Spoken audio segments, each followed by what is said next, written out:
Salute begin. I pledge allegiance to the flag of the United States of America and to the republic for which it stands, one nation under God, indivisible, with liberty and justice for all. I make a motion to approve tonight's agenda. Tonight's agenda, thank you. A second, I'll second. all in favor? Aye. Motion approved. Second item is our public comments tonight. We have three speakers. We'll start out with Mr. Dean.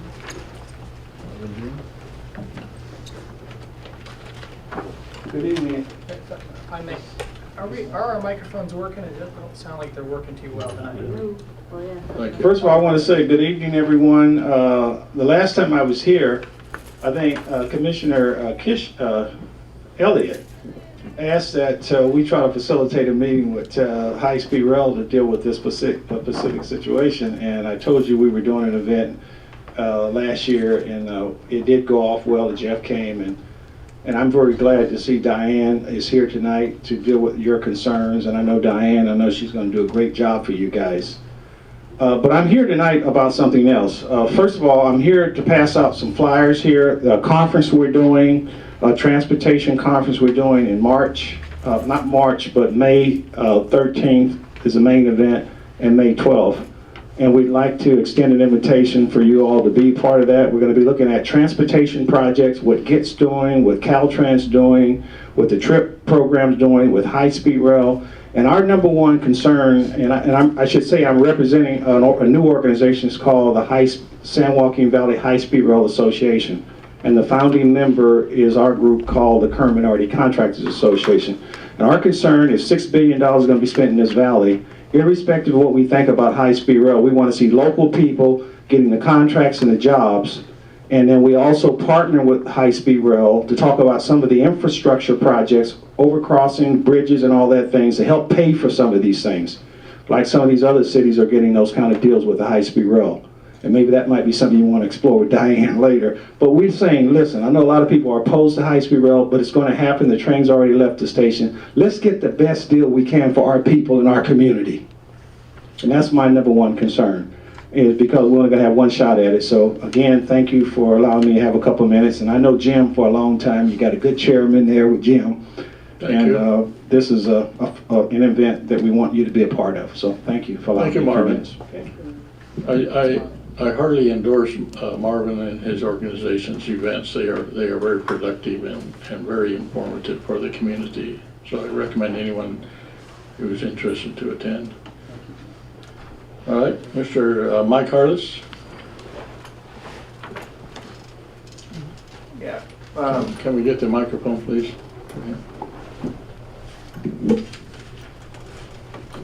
I have some recommendations. A lot of people on the 62 is pretty upset because of the fact that you guys have been going for the past 15 months through Pumpkin Center, and you guys are no longer going through there, and they also on the 83 have the 83 go to Greenfield only and come up going up to Bark after going to Greenfield, and then have the 62 go down H to Taft and go over through Pumpkin Center, going through McKee Road, and do the opposite of the end of the Route 62, which is turning right on Acres instead of going all the way to Stein, and go up to Harris, and then to Stein, and then go back to McKee Road. So that's my suggestions. Thank you, Mike. Mr. Chairman, I'd like to Okay. respond to that. Mike, I just wanted to ask the staff, just to clarify, did that Route 62 in fact change? Or has it stopped going through Pumpkin Center, Yes. like Mike is Yes, saying? as of last Saturday. Go ahead, please. It was detoured because of the building the overpass, and it has now gone back to its original route because the overpass is completed. So because of the Hoskins interchange, Yes. that's the overpass we're talking about? Yes. and now it's going to go back to its original. Hoskins interchange took almost over a year to complete. So there's your answer there, Mike. And then I really appreciate you coming meeting after meeting, and you really know these routes well, and I got to give you a lot of credit. And I appreciate riders like yourself who come and I've been riding the buses since '83. You put a lot of thought into these comments, and the things that you notice are really great, and I appreciate you coming. So we're glad to get answers like that for you. So now, if you see your fellow riders on there, tell them, hey, we had a detour because of the overchange, but we'll be back. But that's what they're upset about. They don't want the change. Oh, they like the way it is now. That's the way they liked it going through Pumpkin Center. I see. Well, that's something, if we can, staff, could we send that to the committee that handles that? Yeah, the service committee, and they can take a look at before and after. And it sounds like inadvertently the bus found a more pleasurable route for the riders, and let's take a look at that. And there was more ridership on it going through Pumpkin Center than the original route. Gotcha. So. Very good, thank you. So Mike, you've been riding since 1983? So that's 33-year rider. Do you have a special pin from us yet? Or No. A shirt? No. I used to have a blazer from you guys from a long time ago. Oh, really? Yeah. Was that given as a... It was given to my your old volunteer program. Oh, great. Thank you. Chair, if I may. Yes. Quickly. Is there a way, Emery or somebody in planning, if they can look and see if that route detour did increase ridership as opposed to the route that it was going before, and if it worked during the detour, I don't know why. I guess we could look at that at the committee, right? Yep. Okay. Thank Service you. committee. Okay, thank you, Cindy. All right, our third speaker this evening is Tanner Thompson. Do you have a written statement, Tanner? No. Okay. What do you want to say? I want you to, Introduce you? Here's Tanner Thompson. okay, I am wanting to know, about my comment that I made in the past year about the executive staff and about everything I read, not only the route but the whole executive staff. Well, as you know, the executive staff will be hired back without the approval to make the Route 47 a week of the Route 43 without your approval.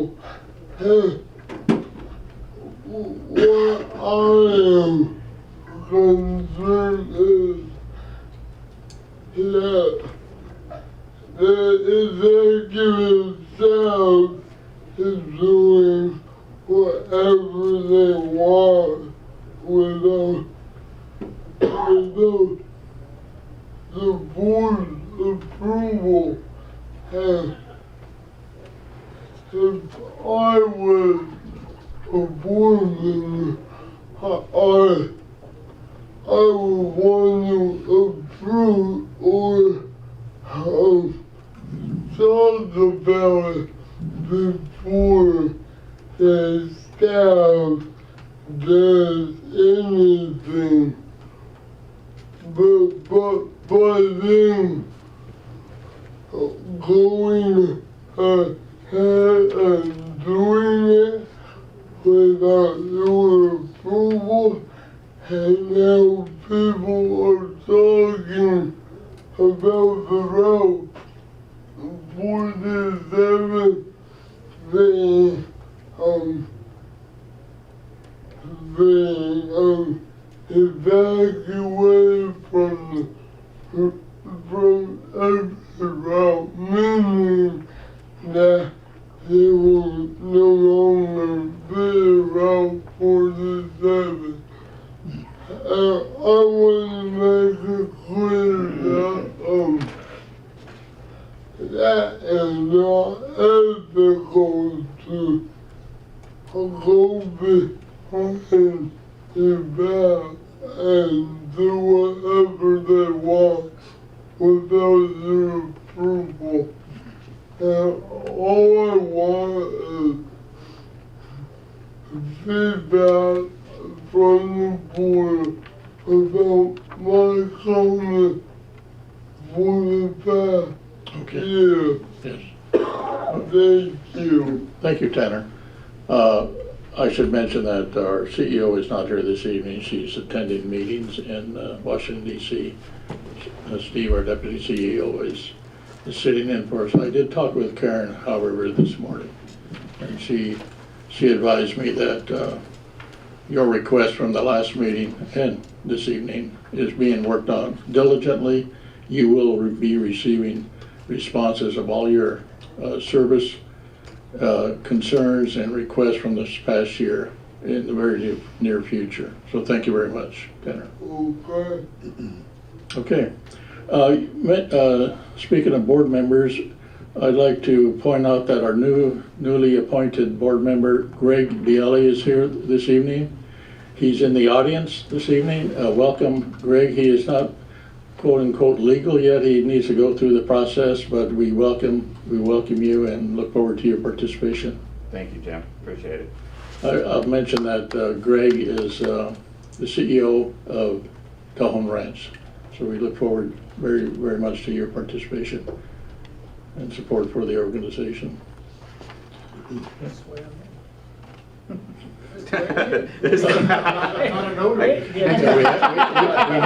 need a notary. And, It wouldn't be legal. Let's do it. Let's do it the right way. You met our attorney this evening, James Worth, and his office is provides that. You can either contact me and talk to you after the meeting, and we can make arrangements because we have a notary, or you can just go to the county clerk. I'll just go down to the county clerk, Jim, but thank you. Appreciate it. Okay. I was trying to get you in the action. Yeah. Oh, there you go. Thank you. Thank you. Elliot's anxious. Yeah. All right. I'm just glad his name isn't Jim. Yeah, right. We had three of them sitting there. All right. Huh? Okay, right.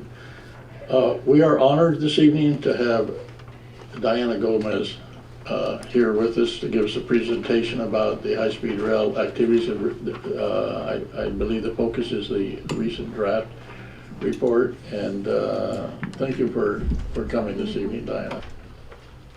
Okay, well, thank you for inviting me to come and give you a presentation. So on, I think it was February 19th, we released our revised business plan, which created a lot of excitement, anxiety, to say the least, in Bakersfield and in Kern County. But so the business plan, we're required by law that we provide a business plan every 2 years. And so this business plan is in preparation for what's due in May to the legislature for 2016. So 2 years ago we had a business plan, and so this business plan is for the next 2 years. And in this document, so it's different than our previous business plan. Number one, we actually have funds for the first time that we can actually say we're allocating certain funding, where previous business plans were when funding comes. So that is one good thing. So it provides a summary of progress for the last 2 years. It provides a different approach to deliver the system using the funding that we do have. It does have the updated ridership forecast and cost estimates, and describes the next major milestones. So it was released on February 18th and that starts the 60-day comment period. So the public has 60 days, and it's due to the legislature by May 1st of this year. So the three objectives of the business plan is, what it does is, because of the funding stream that we have, what the thought was by the board was, how can we initiate high-speed rail service as soon as possible? So that was the ultimate goal, is to, with the funding that we have, how quickly can we get into service? And to start bringing in the benefits to the state, but then it also would then allow for us to generate revenue to attract the private sector participation.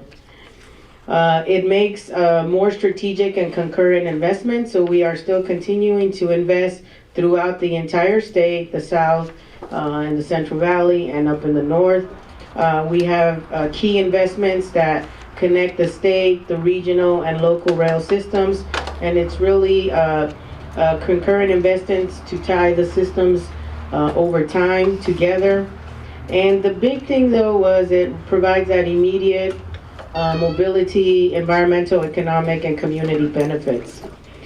The other key thing is be ready when funding becomes available. There is a very aggressive schedule when it comes to environmental clearance. If you look at what's being proposed, is that we would have the entire system from Los Angeles to San Francisco environmentally cleared by December of 2017. And so that's a very aggressive schedule, but it does position ourselves to be shovel ready. So in the Central Valley, as you know, we do have environmental clearance from Merced all the way into Bakersfield, but because of the lawsuit with Bakersfield, we are studying a different alignment, which then impacts you. So we are on schedule with that supplemental document to be finalized by early next year. And so in May, we do have a board meeting here in the city of Bakersfield, and where we'll be presenting to our board the preliminary preferred alternative.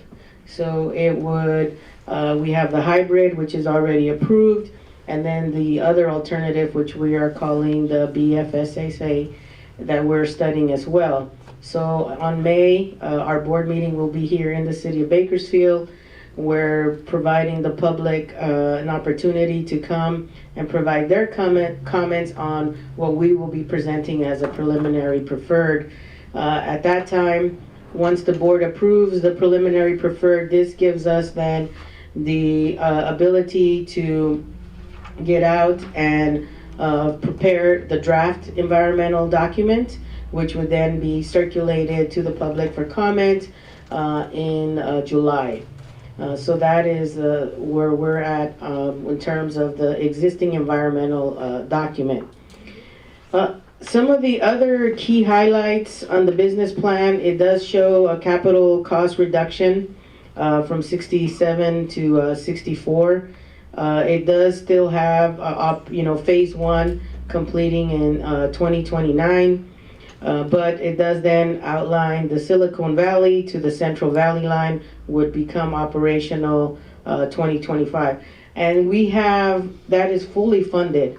So we have the $20 billion required to build that leg and get that up and running. It then does continue to make improvements in the south, in Burbank and in Anaheim, and also be able to continue funding those other ones that we need in those respective areas. So we are not abandoning getting to Los Angeles. Our goal is still to get to Los Angeles, but again, as I mentioned, the key was to try to get a segment that would be fully operational a lot quicker with the funding that we have. The extensions to San Francisco and Bakersfield, continuing to provide that one seat. We do need an additional $2.9 billion. We are out seeking that funding now, whether it's through federal funds or through other pieces, but our goal is still to be operational by 2025. So that is kind of in a nutshell the business plan. So From now until April 18th, the public has an opportunity to provide comments.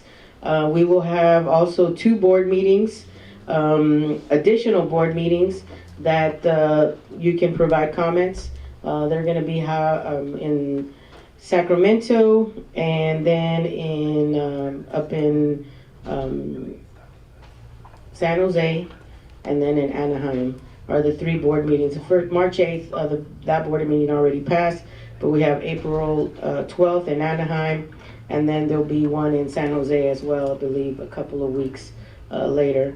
But this gives you an opportunity to go in public to make comments, or you can go to our website and be able to submit written comments.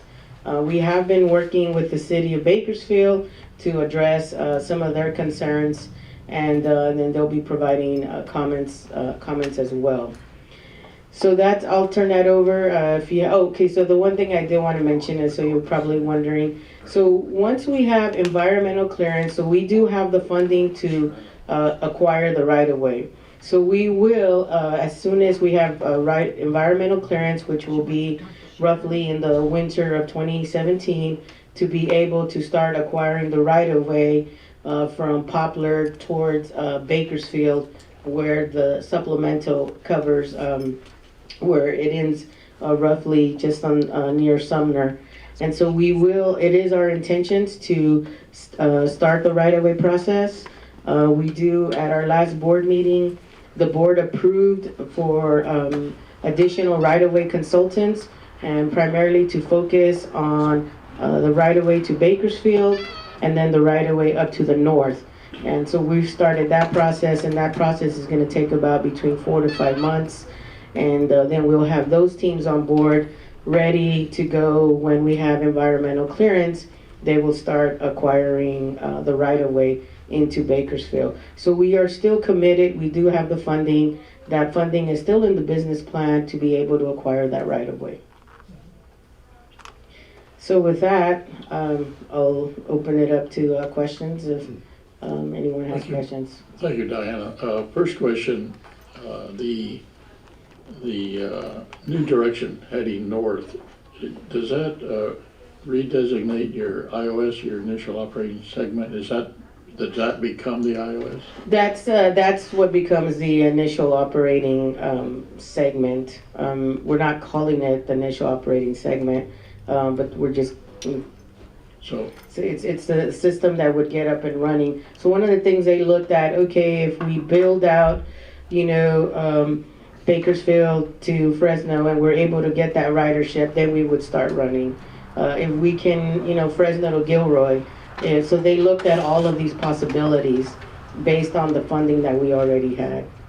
And as I understand, part of the reason you need to get that up and running is to qualify for the federal funds at a certain time? Or no, that doesn't. There's no. That is not the requirement. No, okay. Because the federal funds we have are only for the Central Valley. Okay. But the reason, so the key thing was that with the funding stream that we have coming in, we're able to get a portion up and running faster than we would have had if we would have continued going to the south. So that's really the key reason why we went to the north. It's a lot cheaper for us, less expensive for us to get to the north than it is to the south. I understand. Other questions? Hi, Diana. Thank you very much for coming tonight. We appreciate your hard work, High Speed Rail. You've from the very beginning when the alternative alignment was proposed, and we sort of saw ourselves as a in a potential path.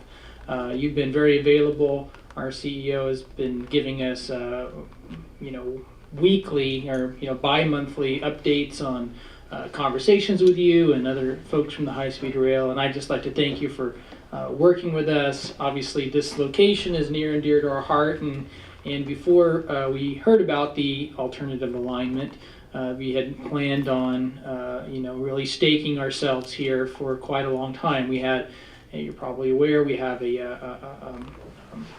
plan to expand this facility to increase the space of office space and maintenance areas, as well as areas for parking buses. And we had a lot of work done, and we spent a lot of time. The previous board spent a lot of time. Our staff has spent a lot of time, and so we are very interested to find out where we fit into the the timeline. We have this board has directed staff to make do with our current facilities as long as we can, but we are outgrowing this facility quite fast. And so we just, a question I had, for you, and I was happy to hear that you will be able to acquire right away, and that's something that is, as we sort of look to the future, is we can't wait till 2029, to be relocated. We need to find a new home in a smaller time frame. We have some critical infrastructure like our CNG facilities here that take years to relocate, and to find a suitable location that's large enough for us to call home for the next 50 years. It's going to take a lot of hard work. Folks are going to have to help us find that. Personally, I'd like to see high-speed rail. I know we're working on an agreement of some sort of how we move forward. But I just like to know from my perspective, if high-speed rail is unable to give us an answer about our future here, in a time frame that's close to the the winter of 2017, we are going. I personally will believe that we have to make this our home. We have to do the improvements here so that we can continue to operate, for the folks that ride the bus all the time. And so we are really looking to high-speed rail to, make good on these dates, to, give us good information so that we can plan for our future. But, I'm willing to, roll the dice in this location if high-speed rail is wishy-washy or is not committed to this alternative alignment, and we have to, you really put us in a bad spot. So I just want to communicate that, and I'm going to direct staff to, I'd like to direct staff to put those in the comments to the business plan that's due by April 18th. I'd like for us to be on record on that as far as our decision-making process and in the precarious position that high-speed rail puts us as they continue to push out these dates. So we haven't, the dates that we have been working with in terms of getting the environmental document, that's what we're still working towards. So we haven't changed the dates in terms of when we would start acquiring right away. So we're still full steam ahead in getting that environmental document. The one other thing too is that's why we're coming here in May, so all of this Bakersfield will understand which alignment we are going to prefer and put that into the document. And so then that gives you more assurances that, we are progressing in which alignment we're going to pick. So the board will approve the preliminary preferred, and then we will write up the document and then send that out. So that gives you one other assurance. And then I think when Karen comes back, and one of the things that we can do is maybe lay out some more concrete timelines for you as to when we would have our right-of-way agents starting to contact you. And so maybe once we get past May and the cloud is lifted of which alignment we're going to pick or recommend, then we can then sit down after the board meeting with Karen and try to come up specifically with dates of when we can start taking some action regarding this particular property. So we'd be committed to doing that, and then this way we're all working towards those dates together. I think that's a great plan, and I appreciate you being so candid about that. I think, and sort of you've illuminated sort of a timeline just in your conversation about how on, in May when the board has their meeting here and approves, this alternative or doesn't approve, at least we will have a better understanding on sort of our future. And so I appreciate that, and I appreciate you coming tonight, and I appreciate your comments, and thank you very much. And so we've pushed the staff to May, and, you know, we just need to, because that's a significant step in, you know, drafting out the environmental document, and it just allows us to be more focused on how we're going to proceed in this specific area. Okay, Cindy? I have a question. First of all, thank you for coming again and shedding some light on this subject. It's, you know, we are trying to get ahead of this train and not get ran over by it. And I think by you coming, that is really good that it shows that you are willing to work with the other agencies. But I have a question regarding the station area study. Is that being the station area? Are they studying both places, the F Street alignment, is that mostly ran by the city and their consultant? And is there going to be a transit hub center in that station area? So that is a contract that is managed by the city. It is their contractor. They chose a contractor. And what they're looking at is, so we have the two proposed stations, so they're putting these rings around this area that would be, you know, potentially covered by both the stations. And I know that the city has expressed lots of, you know, concerns about having this hub, and just like the city of Fresno did, just like Merced did. And so it has become part of the station planning area. And so yes, they are looking at the two sites, and they're actually having a visioning exercise. The city is for the public to come in and provide their input on what they see, you know, around the station, above the station, near the station. And I don't have the exact date, but I can email it to. Actually, I think that's March 30th at Bakersfield. Okay. Is that back Bakersfield? Yeah, it's at Bakersfield. Okay. Yeah, Doug is here. You want to say anything There about? are a number of them. They're posted on our website, bakersfieldcity.us. If I'm not mistaken, I think they were doing one with you folks. Yeah. It's on our website. That's the next one, they'll be here.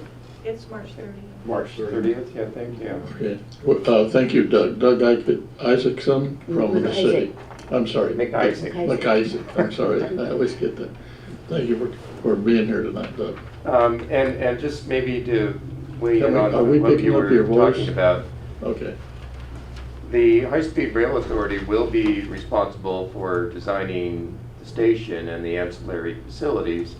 The grant that we received from them, we're undergoing a planning process for the area surrounding the station. We have a purpose, even though we've started out on the process and started to hold some public meetings, we're withholding doing any work that would be based on where the station is going to be located, at least until after the May authority meeting, when the preliminary preferred decision is likely to be made. But there'll definitely be coordination, you know, between the two processes. I think it only makes sense for the high-speed rail station to be a multimodal transit hub, and I think that would be in designing the station, we would look to accommodate bus and other forms of alternative transportation. So because our current downtown transit center is so close to both, it's actually probably right in the middle of the two places that they're looking at. Would that be a possibility of moving that transit center to wherever the new station is, and maybe creating some kind of a short bus trip? I forget what they call them, where you kind of create a loop between, Kind of a shuttle. Yeah. Yeah, well, and that'll be part of the process, and I certainly think that's something that has been thrown out there as a definite possibility. So, and you know, we're going to have these visioning exercises. We'll be having a couple of community meetings. There's stakeholders meetings. There'll be plenty of opportunity, and we do want, you know, the public to be involved in those discussions and those recommendations. Thank you. So I'll give you a good example in terms of the city of Fresno. There was no original plans to have transit spine. They're calling it the transit spine. And then as part of the station planning piece of it, it was recommended that, you know, a transit spine be part of the station. And so now we would be incorporating that into our station design. And we're actually tweaking our alignment because to accommodate, you know, this transit spine that came out of the station planning effort.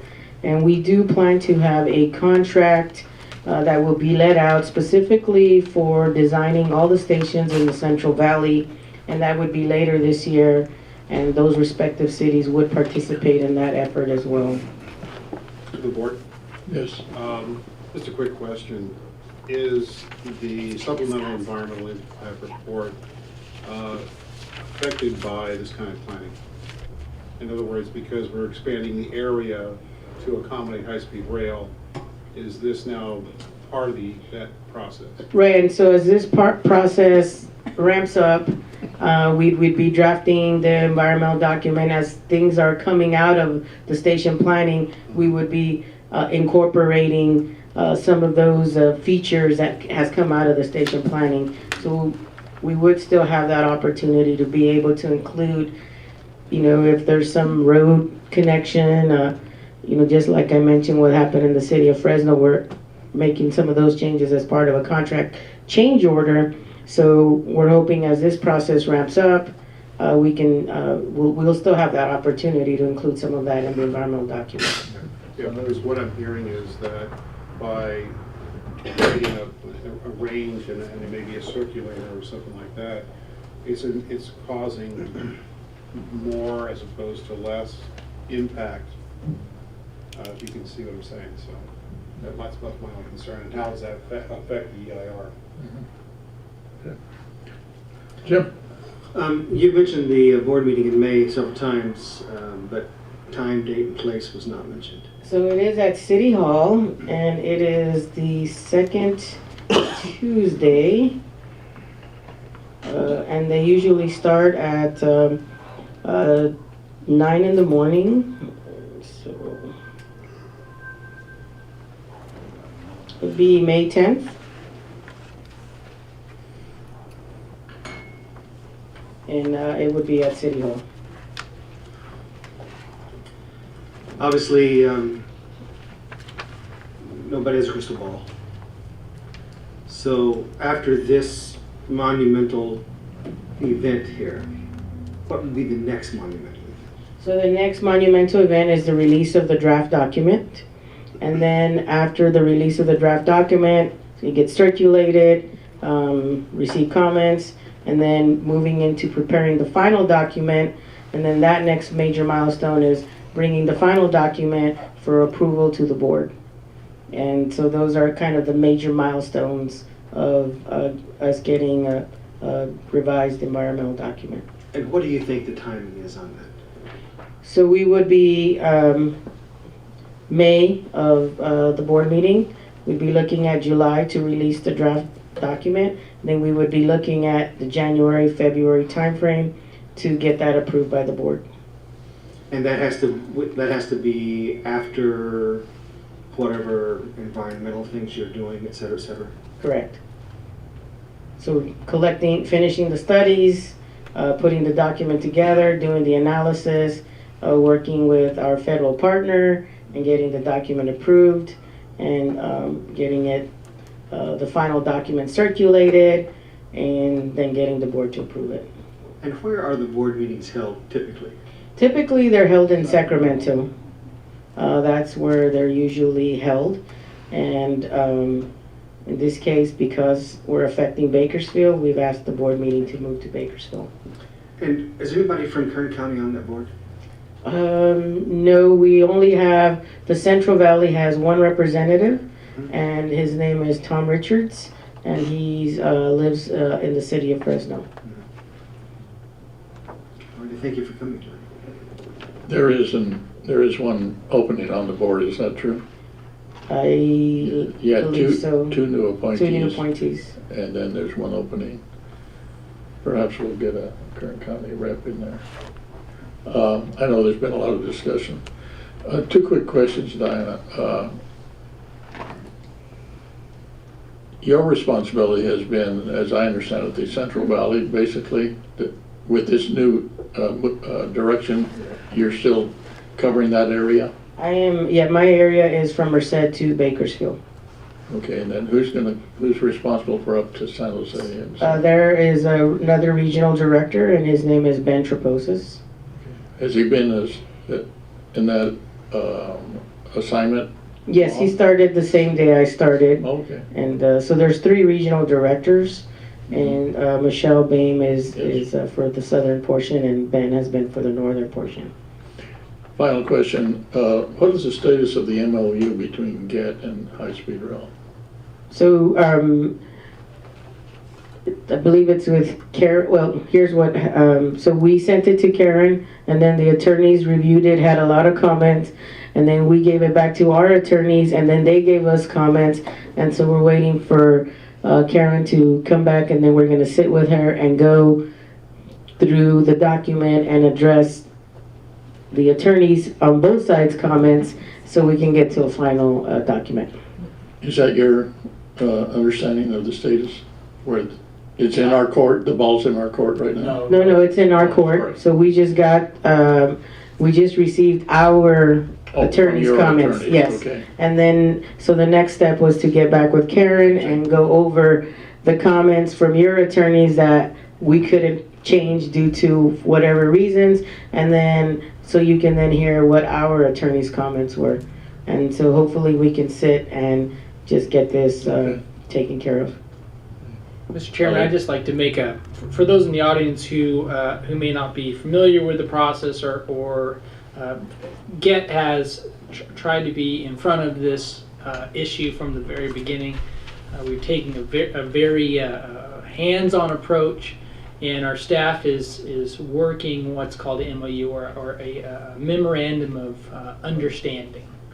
And that is going to allow us, when the time comes, when this alignment, if it is actually approved, this new alignment that would take us out, it's going to allow us to be in a position to quickly react to high-speed rail's approval of this potential alignment. And so what that means is that we get to move forward with our project, meaning a new facility here in a quicker manner. It means that there's no interruption of service. It means that we get to expand our operations here and make this and find a facility that's going to be our home for the next 50 years. Our goal was to make sure that we're ahead of the process and that we're not caught off by surprise. And sort of these detail works where the attorneys go back and forth, and that's been done. And so it's just a matter of pushing the button and signing the papers after those things are completed. So for those folks, we're really trying to make this the best we can for our riders and our staff, really. Yeah, and if we get to a point where attorney to attorney needs to talk, that always helps the process, so we can make that happen as well. So sometimes the staff aren't able to make those decisions for each respective organization. So our attorneys are willing to travel and meet with you, so we can address everybody's concerns. Maybe Santa Barbara would be a nice place to Unfortunately, our train's not running through there. But The station just north of Shaftesbury. Just a thought. Go ahead. I was going to say, my participation in high-speed rail for the last 3 or 4 years has shown me that the process is very effective. It's been very successful. You created incredible win-win relationships and agreements among communities and cities and so forth up and down the line. So we're looking forward to the same results, and we admire your work on this, Diana. Thank you. Thank you. Anything else? Thank you very much, Diana. We really do appreciate you coming down. Oh, all right. Due to transportation difficulties, we had some people from the community who arrived late. So we'd like to give them an opportunity to proceed with public comment. Yes, Enrique Martinez. You want me to go first? You want me to go first? I'm just calling from the, all right, can we ask you to use a microphone, please? Oh, she's going to speak first. Okay. What is your, Debbie? Yes. Debbie Sotelo? Yes. Welcome. Thank you for coming. So, excuse me for feeling under the weather today due to the weather and waiting out there. Debbie Sotelo, as you know, I was here last meeting. Like Diana said, excuse me, I'm feeling under the weather. I'm feeling sick due to being out there in that weather waiting on your buses. And then sorry for being late, because according to one of your transportations, we're running late. The issue is about the 47 and or what I seen on one of the 42s, and I just want to get it clarified. From the last meeting, what we discussed about, there was supposed to be some hourly services, and I don't know if it's true because it's only posted on one of your buses, and that's bus 42. Starting July 5th, there's supposed to be hourly services added to 61, 62, and 83. Now, I don't know where that came from, but apparently that was posted. I don't know how true that is. An hourly service for 61 and 62 to be running at 11 o'clock or till to 11 during weekdays. They already run to 11. 83 during weekdays is supposed to run now till 10 o'clock. Those are the only issues that were appointed to where the 47 where I mentioned was that needed some time as well. And I understand last meeting you guys did say that that would be in the works of thinking about and stuff. Well, that shouldn't be an issue of thinking. That should have been added to one of the solutions that you think you guys were making for these routes. Again, can't stress it enough. The overpass, getting over that overpass from Walmart to my house is 5 miles when I missed that last bus of 47. My best friend who's in the wheelchair, it's hard for him to get over that overpass due to that traffic and due to that freeway, off ramp and on ramp. It makes it very difficult for them. Now, what I see in your guys' thing is I want to point out is your mission statement. Okay, your mission statement says, Golden Empire Transit District mission is to consistently provide safe, accessible, reliable, courteous, and affordable public transportation to diverse customers in the greater Bakersfield area. Now, I don't know who plans these routes, but if I have to bring it down and break it down to a dummy level, please talk to this person who does these routes. Make them understand that it's our issues. I'm not in the process of coming over here to these meetings and complaining about the same thing that you guys hear every meeting. Get that coordinator, make her ride the get bus, get her on those routes to know the situation of these routes. If not, appoint her to your drivers. Your drivers are the ones that hear it mostly, and believe me, they're getting tired of us complaining to them. And they refer us to the office, which we don't get no replies back from any supervisor. We don't want to keep on complaining about these routes, but there has to be something done. This coordinator that does these routes or plan these routes needs to get an understanding, and the only way that they can probably get an understanding is by talking to your bus drivers. So I'm asking the board today to please get that coordinator, either get her out of that office or find somebody else that will work with these routes and work with your mission statement as a safe, accessible, reliable transportation for us, because we depend on this to get to school, get to work, to get anywhere we need to go. But when they're running late and they show that there is no remorse for where we're standing at in these weathers, then make suggestions, get them there to start talking to your drivers. Okay, thank you, Debbie. Okay, so, and We do have a time limit on this, so we can right. make sure So, everybody but I gets also some have time. an Thank you very to much. talk on that. There you go. It's your Okay. turn.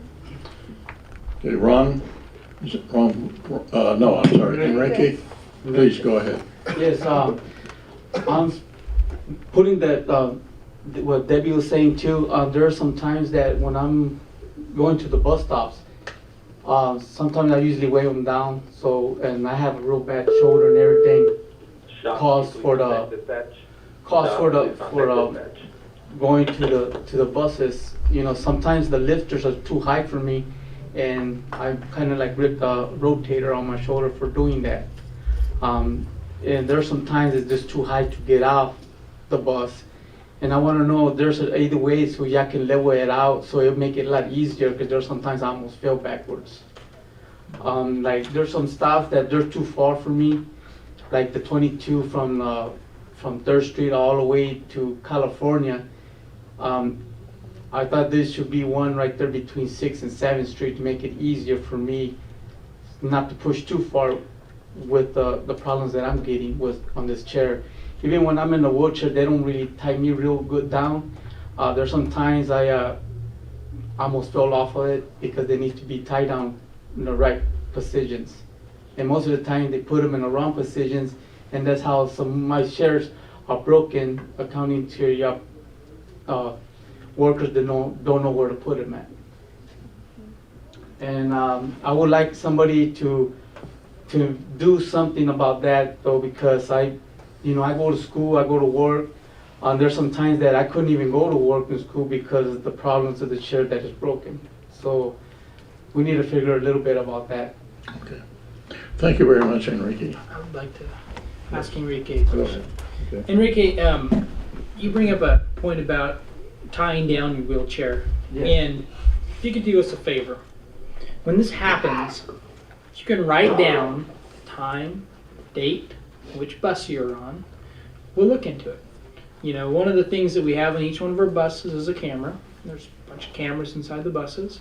And if, there's a bus driver, and I'm not saying there could be other circumstances that we're not, looking at here, but just bring it in here, bring us a little list, and we'll take a look at it. And if there's a bus driver that could use some more training, or maybe it's yourself, and maybe you need to be taught how to get in there. It's no problem. We can kind of look at each of those on a case-by-case basis and come up with a solution that not only works for you, but other folks that are in your same situation. So I want you to know that the board here, we really want to help you solve the issues, whatever that may be. We want you to be able to be safe, and we want you to feel like you're getting good service from GET. So write them down. We'll be happy to take a look. I definitely will do that. Yeah, I will do that to get more information about that. There's another certain way you can tie them down, but they don't do it because they want to do it your way you're doing it. But even though if it's tied down, it still moves no matter what. So there's another certain way you can do that so it'll stay stable. Okay. All right. And I'll bring that next meeting. We'll take a look. Thank you very much. They really need to contact the customer service representatives. That's fine. I still would like to get a list. I understand that, but if you don't have them contact the customer service representatives and they only bring it in here, our cameras only have the recording for a certain period of time. So it's counterproductive. That's a really good point. It's counterproductive for them to come in here and bring it and not let us know so that we can review the video. So you hear what she's saying. So let the customer service folks know, and then you can also bring them in here. And I gave him my card. That is my card. I'm the operations manager. So if someone's bringing your Enrique, you can call me. are you before this evening? Are you familiar with the customer service process that we have available to you? Do you know, or I haven't had have you ever used with it? them yet, and I've been using the bus for the past 10 years, and they still doing the same thing, especially when they change newer buses. All right. Well, it would just be good at like we said, call the customer service and let them know what's going on. We'll look into it. We'll get back to you, and we'll make sure you're safe. Yeah. The point is, we, as Elliot says, I'm just kind of repeating what it says, but to zero in on the point, to get these changes made to improve our service, it takes all of us to do it. And you coming to these meetings is really excellent to help us and improve the service. To get it done, customer service has to be involved. And so we need your participation in that as well. And at the same time, on the other side, we need to make sure that our riders are familiar with customer service and how to that, in fact, we have that available to them, so. And we have no problem with bringing in a driver and giving them a little bit more training. Everybody needs to bone up on, on anything we do and every day. So we bring them in for other reasons. So if we need to bring in a driver or to get a little bit polished up on the training again, there's no problem with doing that. Okay. Thanks again, All right, Enrique. thank you. And Debbie, thank you very much for coming this evening. Ron Ferguson. Well, these guys took the words right out of my mouth. So just to sum it up, I work for Independent Living in Kern County.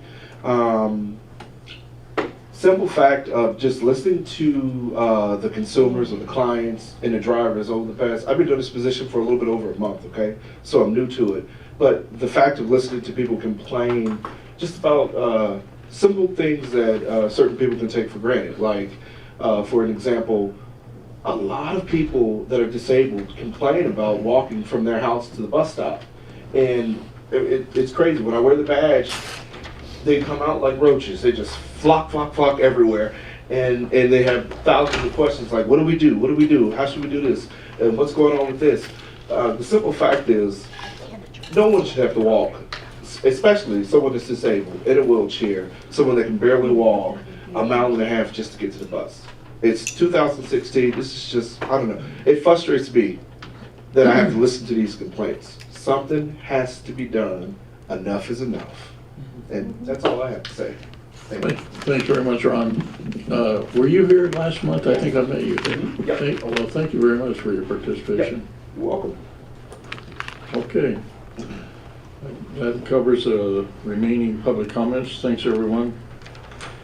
Our next item is the approval of our last meeting's minutes, March 1st. I make a motion to approve. I'll second. I have a couple of corrections. Okay. On page 2, at the bottom of the page, I think that it's probably meant to be Hunter instead of Baldwin.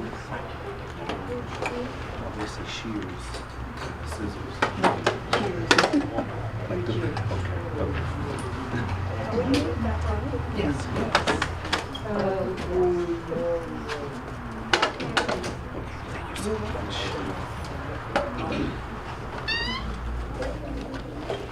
Did you have another one, Jim? That's it. Okay. So with that amendment, we have, I make a motion to amend my previous motion to include Director Baldwin's comment on do we have a second? Second. Okay. All in favor? Aye. Aye. Motion approved. Thank you. Accounts payable check disbursements. Make a motion to approve. Second. Motion, we have a motion and a second. All in favor? Aye. Aye. Opposed? Motion carried. The next item is 5 concerning an ad hoc committee to develop chief executive performance process. This is a loose end that we as a board have to, we need to work on, excuse me, as quickly as possible. I'm recommending that to move forward on this and to incorporate our the comments that we've had in the past and the look at the process we had in the past, that we put together an ad hoc committee of 2 members, 2 board members, and Karen and the consultant that we've used in the past.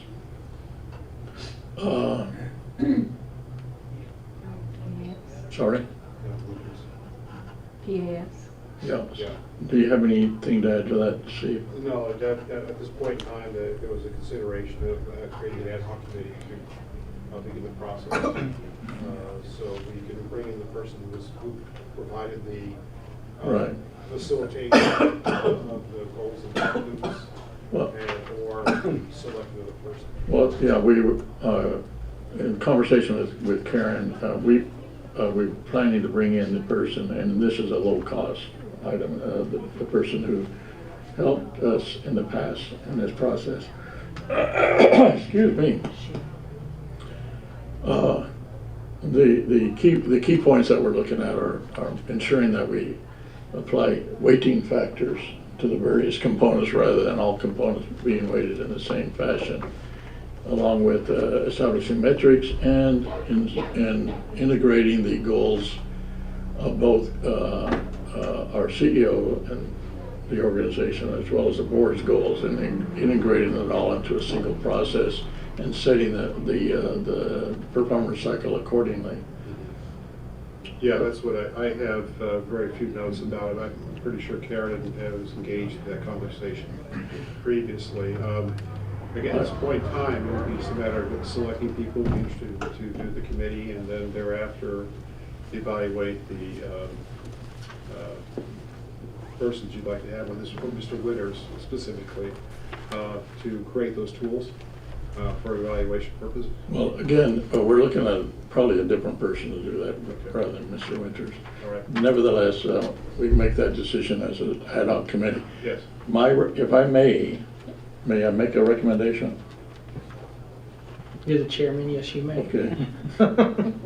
I'd like to recommend Jim Baldwin and myself as the members of the ad hoc committee. And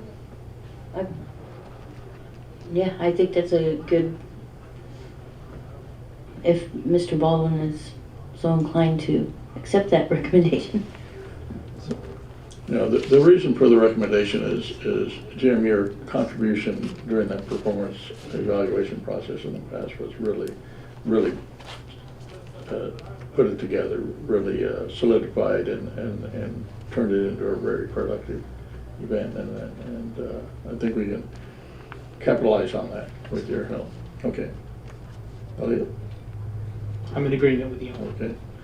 So can we get a motion on the establishment of the ad hoc committee? Is that the process? That'd be the process. Okay. I'll make that motion. I'll second. Okay. All in favor? Aye. Aye. Thank you very much.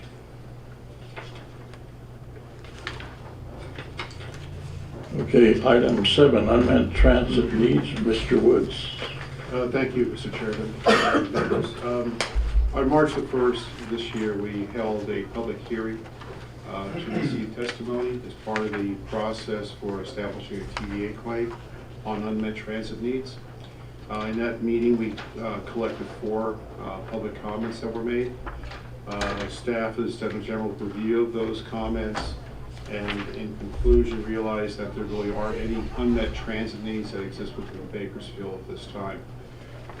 Any public comments that were received during the public comments section are continuing to be under consideration under the staff of the Service Review Committee, but for purposes of creating a claim, a resolution need be passed indicating the status of unmet transit needs in Bakersfield. And at this point in time, staff is recommending that the board look at adopting resolution 2016-04, and that there are no unmet transit needs that are within the Bakersfield service area. Any questions, comments? If I may, Mr. Chairman, we did have a few comments. Debbie made a comment about Route 47 needs to run on the weekends. Diane talked about Route 22. Tanner Thompson had continued to make his comments. How does the staff use to come up with their sort of position? Well, a lot of it has to do with funding. Whether we can afford to expand any more service beyond our current service levels. We have to move funding around to accommodate it from other routes to routes that are in consideration. Right now, 47 does not operate on weekends. We've made many efforts. Obviously, you've heard those tonight about people. We've offered free rides and so forth to stimulate ridership, because it's a very, very poor performing route. We think on weekends it would even get worse. So it's difficult to come back and try to establish or expand the service when you're really not very productive. And by contrast, we're looking at Route 61, where we're actually taking 1 hour headways and cutting them in half to 30-minute headways, because we are experiencing good production on the north sides of the routes. So I think that serves notice, in this regard. But the Service Review Committee itself meets almost weekly, and we go over these things and we go through the ridership figures and evaluate where the stops are at. And that process continues every week. It's recycled, and any new comments we receive from the public, we respond to them in that respect.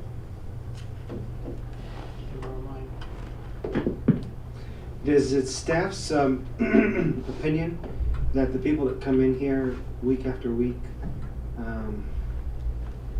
are the only ones being represented, or that have a complaint?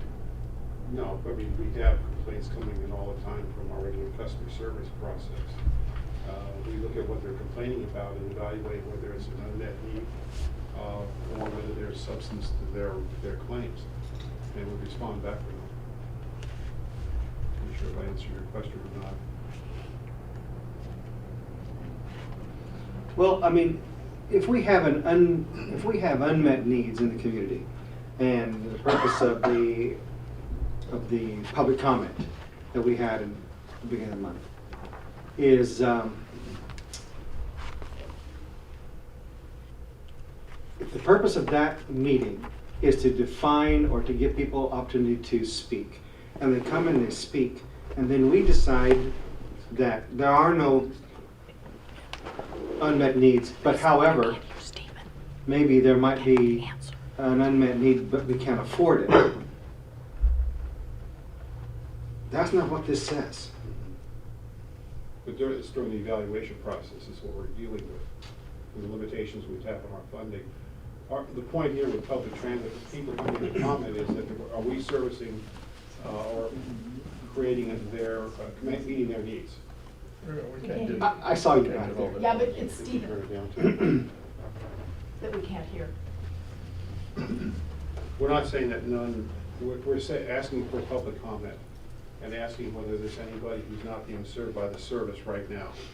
And when we evaluated those comments, everybody was serviced in a different way. Not to the Whether they liked it or not. Full They were extent. getting served. Yes. And so none of the complaints that have come in through service and the ones that are here have identified anybody that's not getting something. Yes.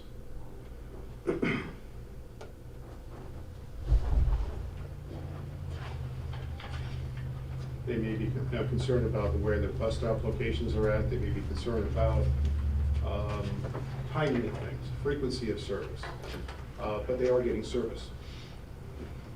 I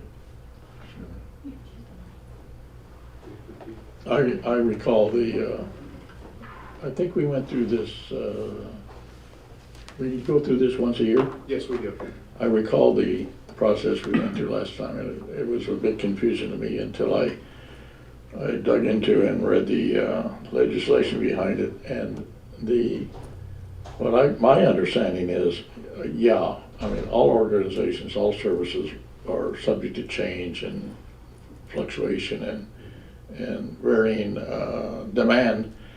But what I zeroed in on here is this: the purpose of this policy policy is to establish reasonableness. Yes. The key word is reasonableness. Are we doing all we can reasonably with all things considered, funding and so forth? And that's required by federal. Yeah, it's specifically stated within the transit regulations, the Transportation Development Act itself. That service, they're not asking for something that one person needs to be close to their house and is the only person out there, and that's unreasonable. When you're really trying to service the population as opposed to just one individual.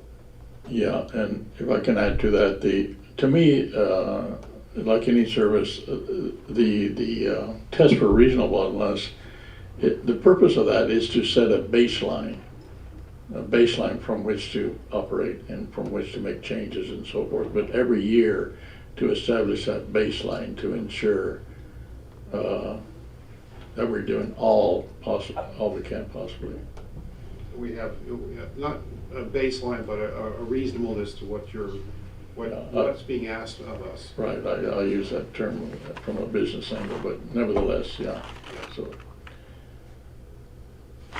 Well, in this particular resolution, reasonableness is not in it. According to the law, it is not in it.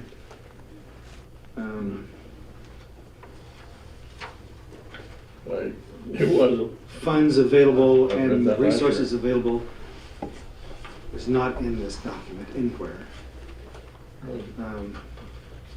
Okay. Is this just a boilerplate thing? Is this something we have to give to Kern Cog every year? I believe it's standard language for Kern Cog.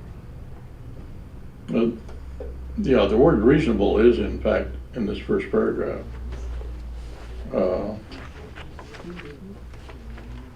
Oh yeah, right there it is. But you're right. We're It's twice in there. Yeah. I believe we have to meet the letter of the law, and as you mentioned, we have to submit this annually to Kern Cog as a matter of process. Process and requirements of the. At the same time, we are addressing unmet needs in your operational service process, right? Yeah, and they do likewise. Yeah. They require it of us, but they also then in turn create an opportunity for public comment on unmet transit needs. And they follow the same format we do. I guess the thing that's really missing from this document is what the definition of unmet is. That's missing, and maybe it's not appropriate to have it in the resolution, but it ought to be on the back of the damn thing. Because the definition of whatever that is, I think is very critical to the public of Bakersfield and Kern County that this organization serves. Reasonable. No, I get reasonable. Yeah. And so I'm sorry that I missed that, but it is there. No, I like your suggestion. Let's put a definition of what is unmet in there. And Definitely. I think with the constraints of financial resources that we're under, needs to be in this thing. Because I get it. We're a business. I mean, I get that. But this resolution here, I don't like it. I'm sorry. I do not like what's said in this. And it may be the thing that they've used forever and ever. Amen. But I don't like it. So as I understand it, your recommendation is to rewrite this with at least an addition of the definition of unmet, and maybe I put words in your mouth, but and to reference what we are doing on a continuous basis in the service area to meet fluctuations and changes in demographics. At least to say that we're, maximizing the resources that we've been given. Yeah. The fact of the matter is that we're not making the fare box ratio. And that's a concern. The whole board, we're all concerned about that. Chair, if I may. I agree. I think it as a service to the people that ride our ridership, I don't think they understand what unmet transit needs are. I didn't understand it the first time we went through this exercise, and then when they showed up, when people showed up at Kern Cog for the same exercise of the unmet transit needs discussion, it wasn't until I read what the definition of it was that I understood, well, we are doing what we are supposed to be doing. Maybe, there's a 1.5 mile distance between this stop and that stop for somebody, but that doesn't necessarily mean that we are not meeting the transit needs of the people that we serve. So I agree with Jim that I think it needs to be a little bit, and it's fine for them to come and say what they think is where their needs aren't being met, but I think it needs to be understood and maybe explained better, and it would be a service to the people that we serve if they were able to understand what unmet transit needs are.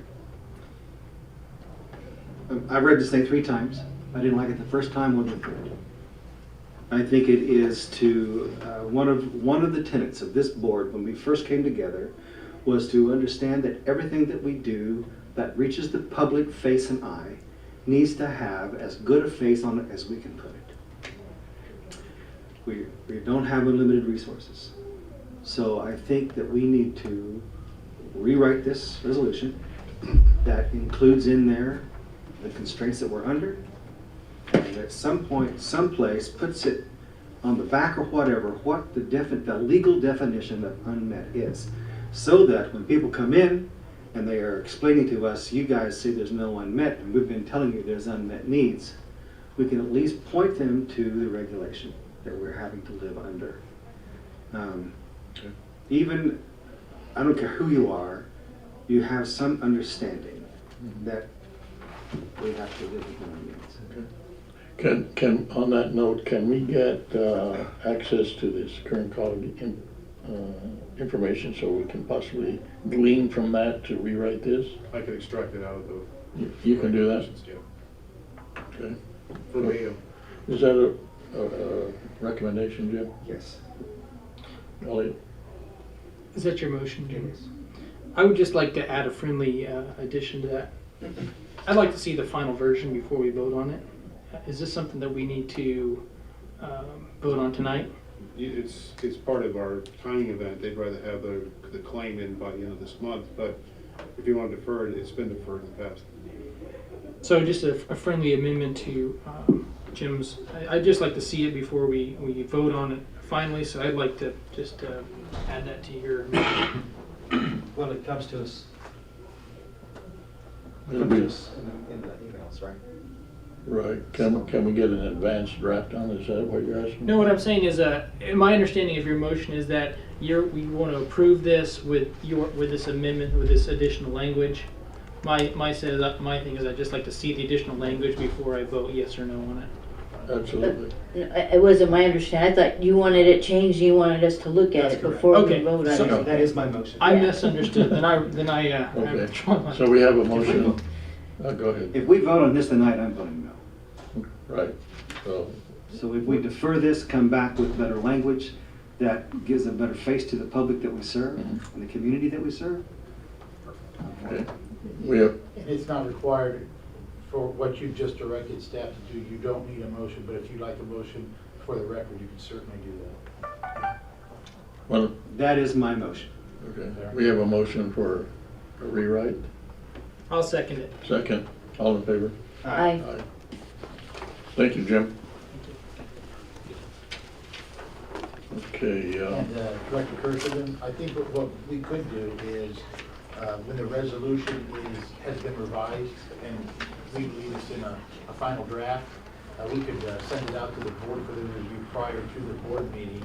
But if you had any comments or questions, should have to be directed to Karen or myself. You could not make communications with other directors when you have questions. But other than that, we can certainly send something to you prior. thank you, sir. All right, moving forward to item 8, the FY 2016-17 Preliminary Transportation Development Act claim.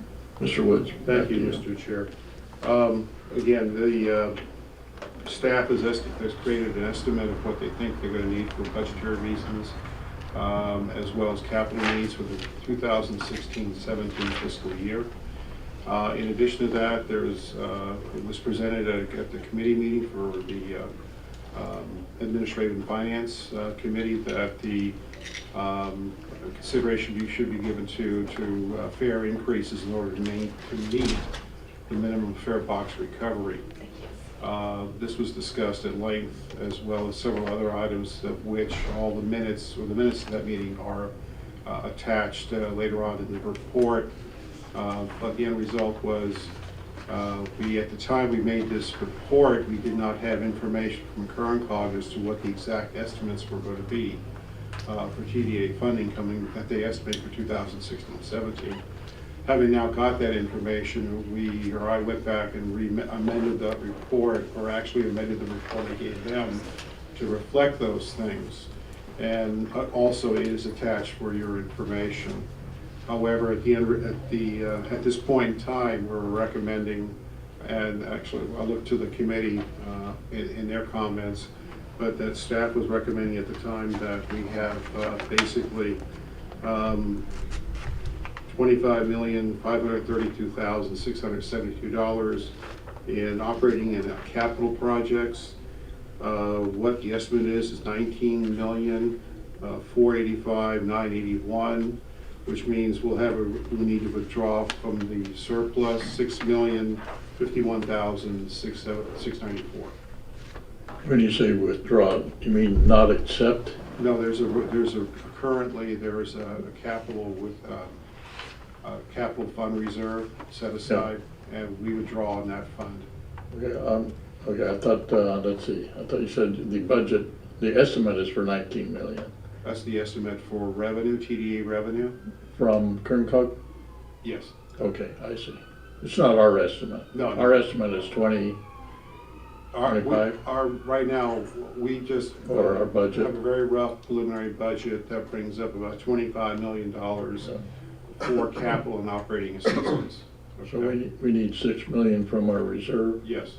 Is that in lieu of a fare increase? No. You're still asking for a fare increase? Yes. To meet the ratio.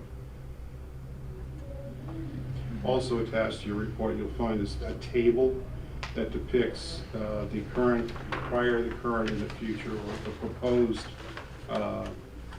fare structure.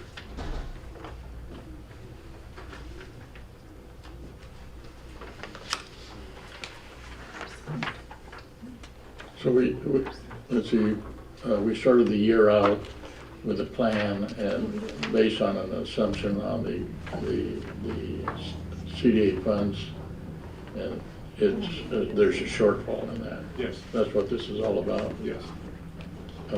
It's two things. It's the shortfall plus it is meeting the ratio. Yeah, I'm trying to put that together in my mind. Why is there a link there? Well, we have over have a $8 reserve. million in capital projects. That's our commitment to matching funds for federal funding. So we have a portion of that. We also have some projects that are exclusively TDA funded projects. So in total, we're at $8,159,000. We're $8,159,000 that we need for all these capital projects. But again, the purpose of the reserve is to fill the gaps. Yes. Over the years. Yes. And This will be the first time in my history that we've drawn on this. Yeah. And the reserve comes from? It's an accumulation of former years TDA funding that hasn't been spent. Okay. Okay. I'm sorry, but I still don't see the connection why we need an increase in fare. In order, based upon the estimated amount of expenses we'll have to operate the service next year, and in order to meet the minimum requirement of 20%, we need to have X number of dollars of fare revenue. And in order to get that fare revenue, we need to raise prices. It's apples and oranges. No. One is fare, Mhm. one is capital. So to run the buses and to make our fare box, that's the fare side. The capital improvements is a different one. Mhm. And trust me, I asked these same questions and so did Ellen. Okay. And that's the reason why I asked that these go to committee before coming to the board, so that we can vet these things out. as I understand, the reserves that we're using, first of all, haven't been used for many, many years, and that's their purpose. Do we have a cap on how much we can reserve? No. That's the good news. So we can do that again. I'd like to make one more point too. If you look on page number 3, I'm going to do a job for you. Number 3 is the outlay of that capital, those capital costs. And one of the big ones in here, you'll notice, is $14 million for new buses. Am I right? Yes. So one of the reasons why we have to, you also notice on page 2 here that we put $5 million, our budget was to put $5 million into that capital reserve this year. Yes. That's correct. We're only going to end up doing 2. Am I reading this correctly? Right. So one of the reasons why we have a deficit next year is because we're going to buy 24 buses. A good portion of that, yes. Well, a lot, 14 million. So in essence, if we didn't buy 24 buses, we probably wouldn't have to. That would be part of it, but keep in mind, a good portion of that, 80% of that is financed from the Federal Transit Administration. We have to match the 20%. Gotcha. So it's that last column over, I believe it's around $3 million. $2 or $3 million. Exactly. So if we're able to find other grants and such to do some of these capital projects, then that comes off of the amount we'll have to. Yeah, exactly. We'll have to deduct from savings. Exactly. Basically. Exactly. Gotcha. Okay. Yeah, Jim and I really looked through this. We spent better part of an hour looking through this, and you know, one of the tough pills to swallow is the possibility of a fare increase, and we're still that still is not. We're not deciding that tonight. No.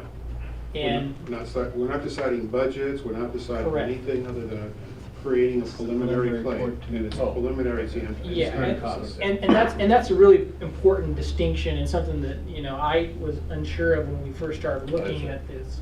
This is to current COG for TDA, but it's by no means the end all be all for our budget, and we're not making that decision. We're not even committing ourselves to making that decision tonight, if I'm correct. Correct.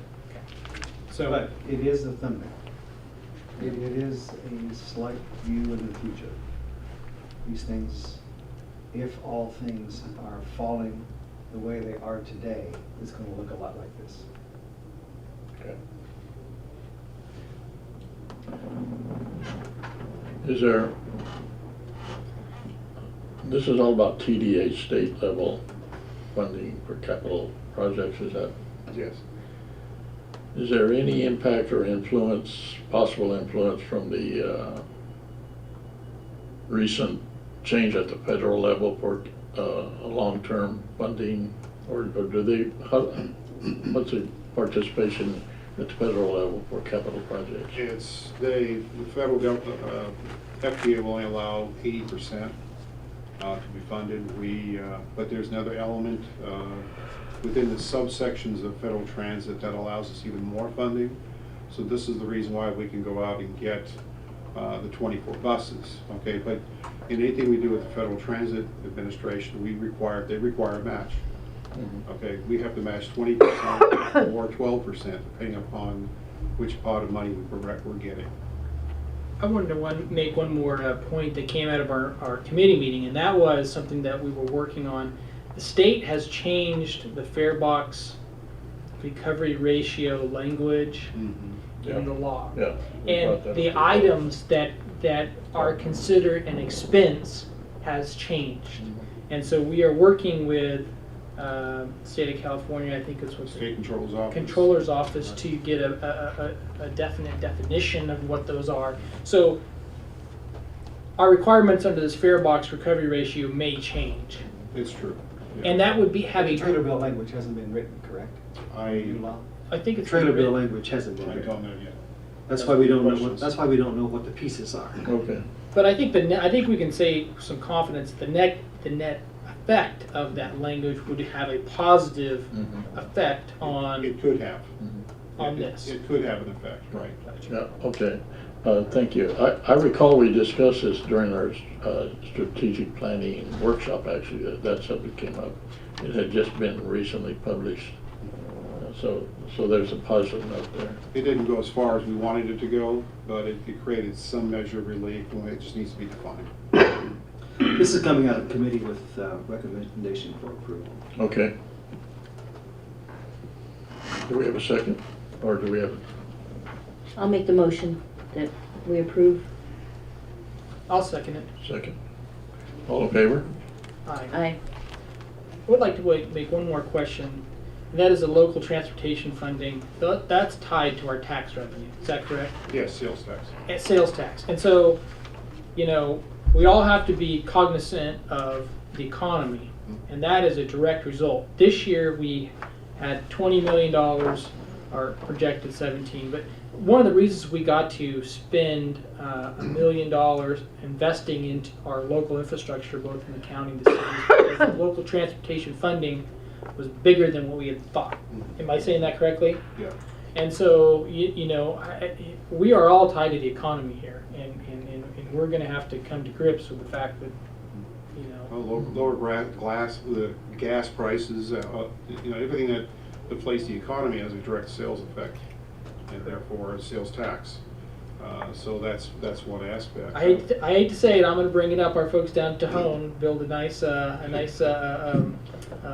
outlet mall down there, but unfortunately it has a negative effect on our local this part of our books. So just want to throw that out there for our newest board member. You want to explain that a little further? Well, I will. And, you know, and maybe this is something we should change, and I think the county would probably have a fit about this, but you know, You're a city appointee, somebody. well, you know, I try to be neighborly every once in a while, but this local transportation funding is derived from the amount of sales tax collected in the Metro Bakersfield area, if I'm correct. Mm-hmm. And the Metro Bakersfield area has a definition of, you know, Yeah, Bakersfield and the surrounding portions. adjacent surrounding Yes. county. So that's, you know, and so when folks, and I'll give a good example because I went shopping last night. My favorite store, which I bought this shirt from probably 15 years ago, what's it, the Gap. I bought this shirt at the Gap. Moved, you know, they closed their store in the Valley Plaza, and they moved their store. They have a store down at the Tejon Ranch Outlet Mall. Well, that takes tax revenue that they would have collected in the Metro Bakersfield area and shifted that to the county of Kern. And so the way those funds are allocated, this particular part of local transportation funding probably went to Kern Regional Transportation Fund, Yes. that portion. So that's just something to keep in mind as you watch the shift of tax dollars throughout the county. Right. Okay, thank you for the explanation. My reaction to that is you're describing today, not necessarily how things will be in the future when regional districts are put together and that sort of thing, right? Not only that, but I hope the city of Bakersfield becomes a more hospitable place for businesses, so that we can attract, you know, the folks that can, you know, make it that gap. Okay. All right, thank you. Item 9, we move on to the workers' compensation third-party administrator contract. Ms. Hill? Of the board, the district's workers' compensation program is currently administrated through a third-party administrator.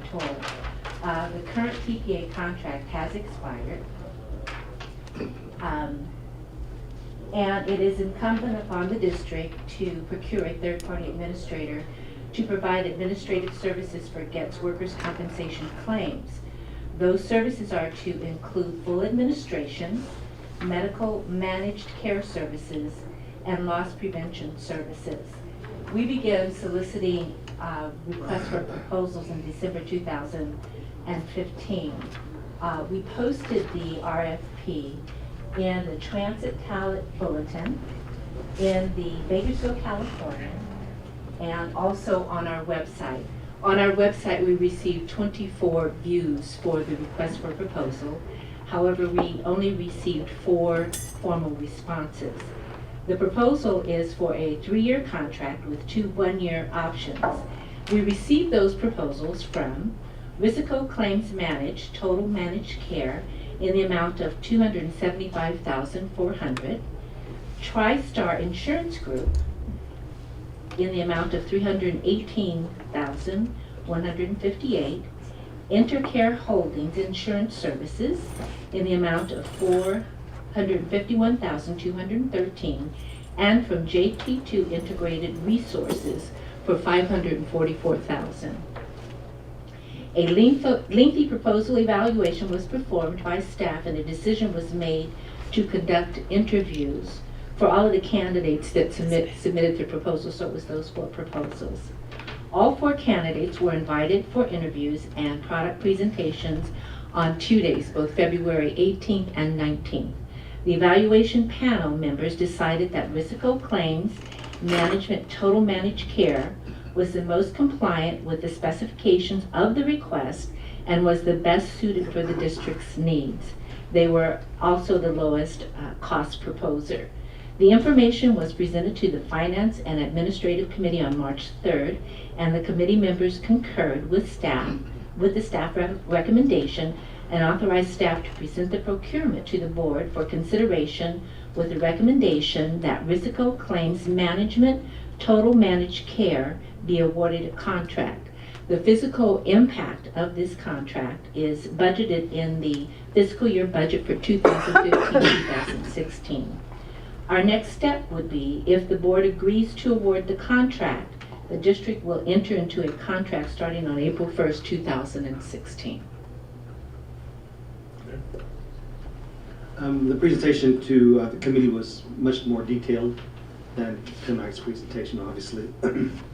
And Ms. Hill put a lot of work into it, getting lots of people to come in and interview these folks and to really vet them out.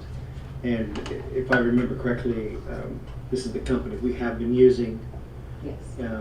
And there's a great synergy between us and them already in place. And they came in way under everybody else. One thing I might just say for the future to the bankers and the accountants, that number means negative because it's red. I know you're just highlighting it. Right. Make it green next time. Then we'll say, oh, that's a highlighted number. But it comes out of committee, recommending. Okay. That's, so do we have a motion for approval? I recommend that I motion that we accept the recommendation from the committee to award the contract to Risico Claims. I'll second it, and with my second, I just want to thank Ms. Hill for a really, really great job. Excellent job. Okay, we have a motion and a second. All in favor? Aye. Approved. Thank you. Thank you. Let's go for purchase. Is Mr. James here this evening?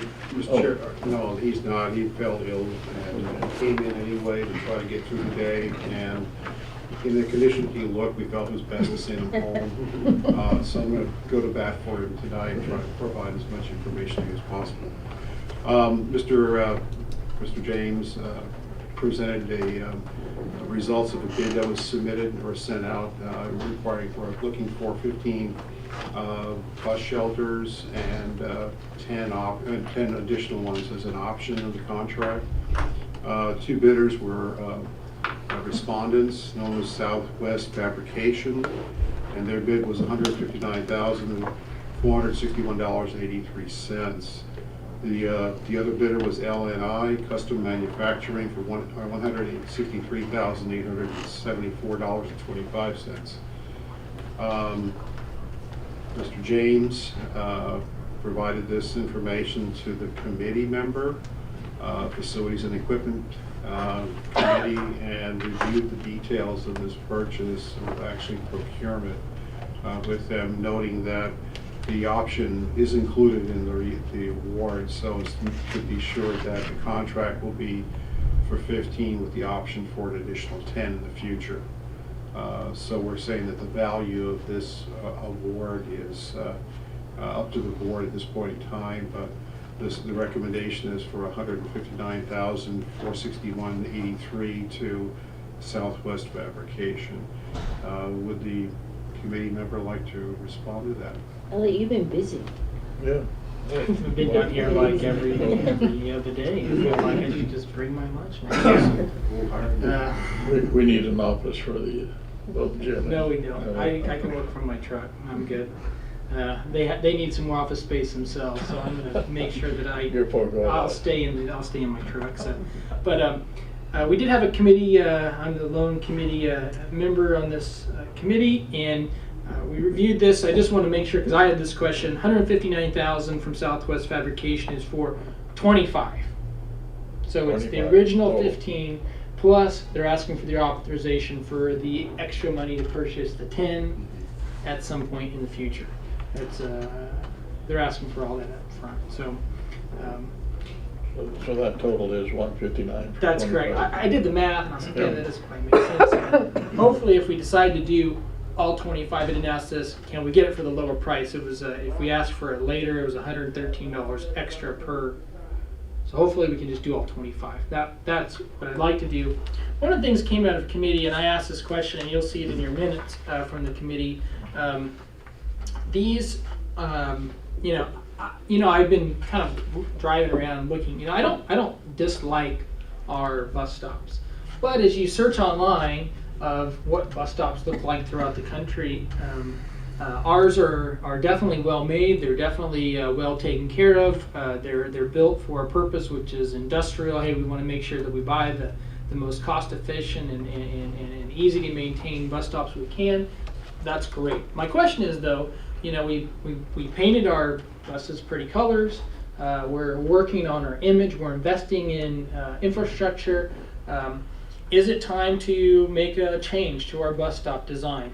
And that's in no way to say that we haven't been doing a great design in the past, but just an idea, and I'd like to throw that out to other board members of whether it's time to change our image. I don't say change, but just modernize our image. And I'm curious if anybody has any thoughts. Let's see. I saw this this bus stop on Virginia. Is it near the cemetery? I think I've sent the photograph to some of you. Very nice looking. It looked modern, and but it was all black and metal. Is this organization responsible for that, or do you know who did that? I'm not sure what, from our committee meeting, the proposal, the bus stops they are going to build would look exactly the same as what you see the majority, I would say, all the ones I've ever seen. Mm-hmm. I haven't really looked that hard in all the nooks and crannies. They're all black. So those are the black ones. So are you, just as a matter of process, are you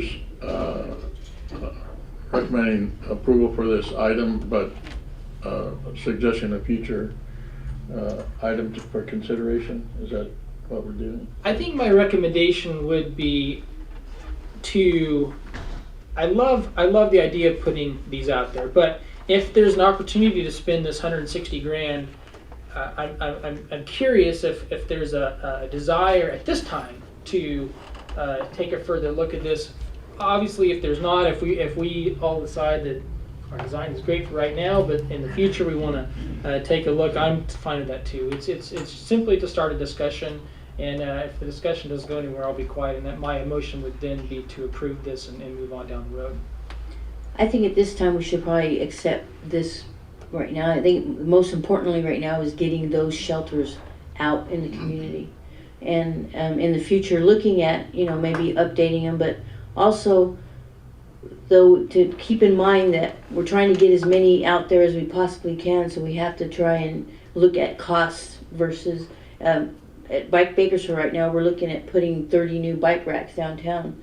There was a we put the artsy ones that we put up before, we were going to only get 10, but because we went with the traditional U shape, we're getting 30 blanketed around downtown. So it's yes, if we can look at them in the future where we can get something in the same cost range, but most importantly is getting those benches and getting those shelters out there to the people that we serve.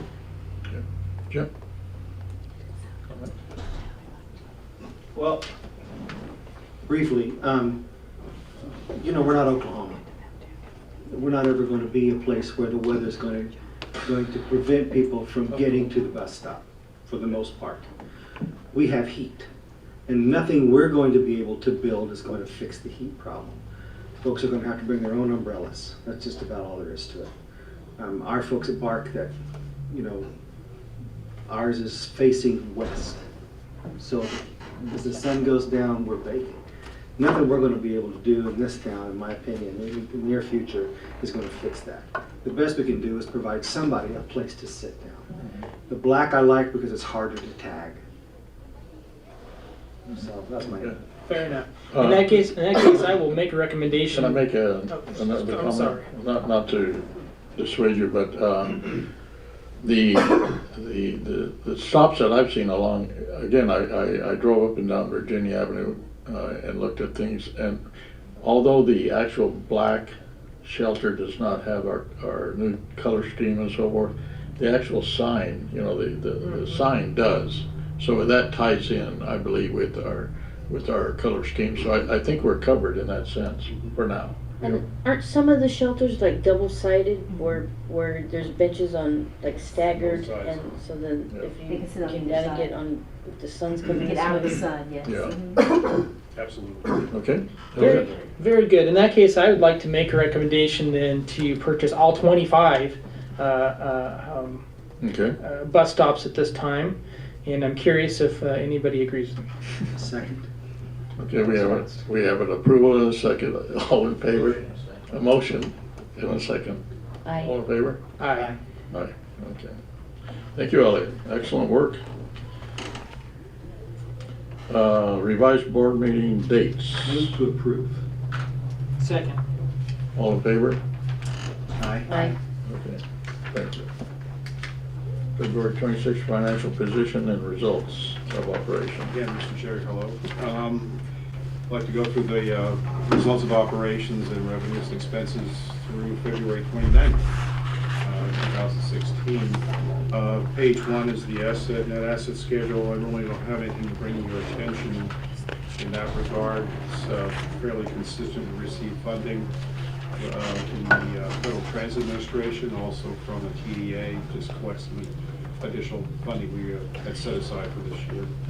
If you refer to page 2, please, there's a statement of revenue, expenses, and changes in net assets.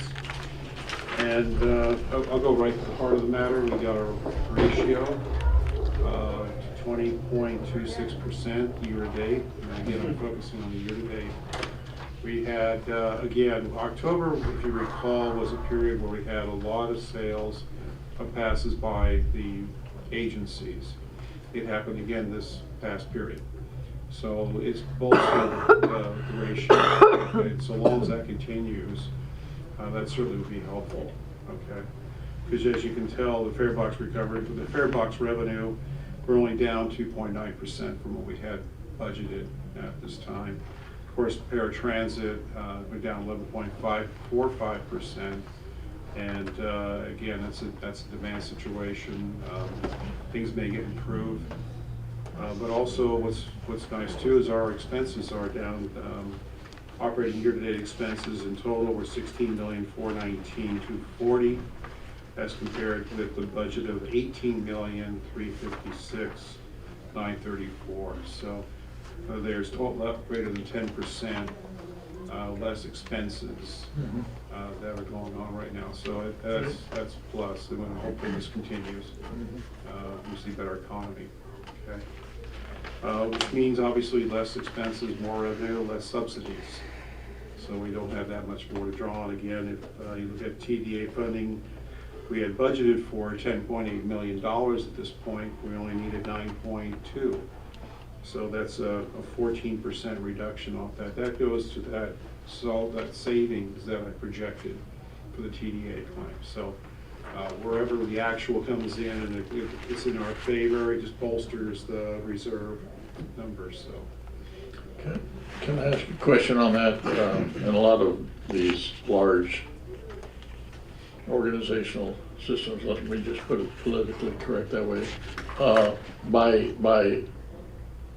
beating the game or showing a performance improvement, does that affect the next year's allocation or?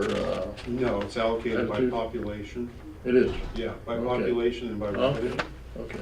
So we will get it. If the It's not by, city continues to grow, Okay. we continue to absorb more and more of those revenues. excellent. Okay. Thank you. And that was going on as contrast with a lot of other a lot of other transit agencies in California are physically constrained by geology, or geography, excuse me. And geology. Geography, yeah, probably so. And so they've reached their city limits and they can't go any further, where we continue to go out further, causing, you know, as the population grows, which again establishes your base sales tax. So even though the economy may be not so well, but because your population continues to grow, it's an offset. Okay, so again, Bakersfield grows, even though the economy may not be that good, sales tax grows. So, Thank you. So anyway, that's the results through February on the condensed version. I'd Yes. also like to make one notice on page number 4. I see that we took our CNG excise tax rebate in this month. Yes, we did. And is that has a lot to do with? That has a lot to do with the way our expenses are lower. Gotcha. Okay? And actually, that will, from here on out, be a monthly credit. So we're gonna get $500,000 every month? No, that's a catch-up. Oh, we're catching. That's the catch-all. I That's a got you. catch-up. Now we go month to month, so Very good. that's what you'll see from here on out. So at least through December, you can convince the federal government to expand that law into the. Start making calls. Start doing it, yeah. Anyway, those are the numbers we have right now. If you go to, again, to page 4, you see the month-to-month breakdown. And as I pointed out earlier, October was the banner month for revenue from the other agencies. It wasn't so great this time, but we clearly had a lot of purchases from the agencies in town for human service agencies. So, and then everything else just falls into place. And you can see the ratio for this particular month was 29%. Well, that's kind of only this month. The reality is your year-to-date expense, because that's what we have to report. So, and the last page has to do with the asset additions, things that were recorded as assets for the district. Most notably, we had purchased some control panels for the CNG fueling station, which were $27,900. And we did some additional IT assessment, consulting fees, $11,200. Further down, we haven't started summer youth pass sales, for example, but other income. Advertising, we're currently at $59,669 year to date. Again, alluding to Elliot's comments earlier, we did have to record the rebate for the the prior year as a separate income item, because it shouldn't be commingled with expenses in the current year. So, but we wanted to make sure that it was brought out as, you know, another revenue source, at least for last year. It's a cash flow item. So that's it in a Did nutshell. we budget a number for expected revenue from advertising? Did we budget what? Yes, we did. What was that? Off the top of your head, just swag. Let's say 80,000. So that's my report. Is there any questions? Do we have any, who looks for grants? I do. Have we ever thought about looking to the super foundations like GATE, et cetera? And No, we have not. Those are out of our I'm going to say, wheelhouse scope. You know. But it's something that we should be advancing to look into. I'm thinking that might be a way to cure the paratransit problems. Is looking at those huge, and there may be people that, you know, deal with them on a regular basis that we need to contract with. But paratransit's always going to have a lot of expense and not much revenue. But the need is huge. I see it every day. So, just an idea. I know that, for example, some of the other agencies who actually in the health services field, they're collecting from Social Security and Medicare specifically, and the transportation is part of their reimbursement. Yeah, we get that at the current regional center, but on a citywide basis to provide people freedom, just an idea. Yeah. Okay, thank you. Okay. Thanks, Steve. Moving forward to, let's see, board committee reports. Did we exhaust the admin and finance committee? Actually, no. Okay. We tried. On the wrong template was used on this one, Sharon. Oh, yes, I see that. That's all. Just the wrong template was picked up on that. Anything else, sir? Nope. Okay, thank you. Thanks for the excellent work this past month. Looks like you Yeah, you guys are really jumped into it. The Staff facilities did a and great job in their presentations. thank you, And staff. I think bringing it to committee, and the committee vetted, saves our time here. Yep. like working exactly the way that we want it to work. Okay, facilities and equipment.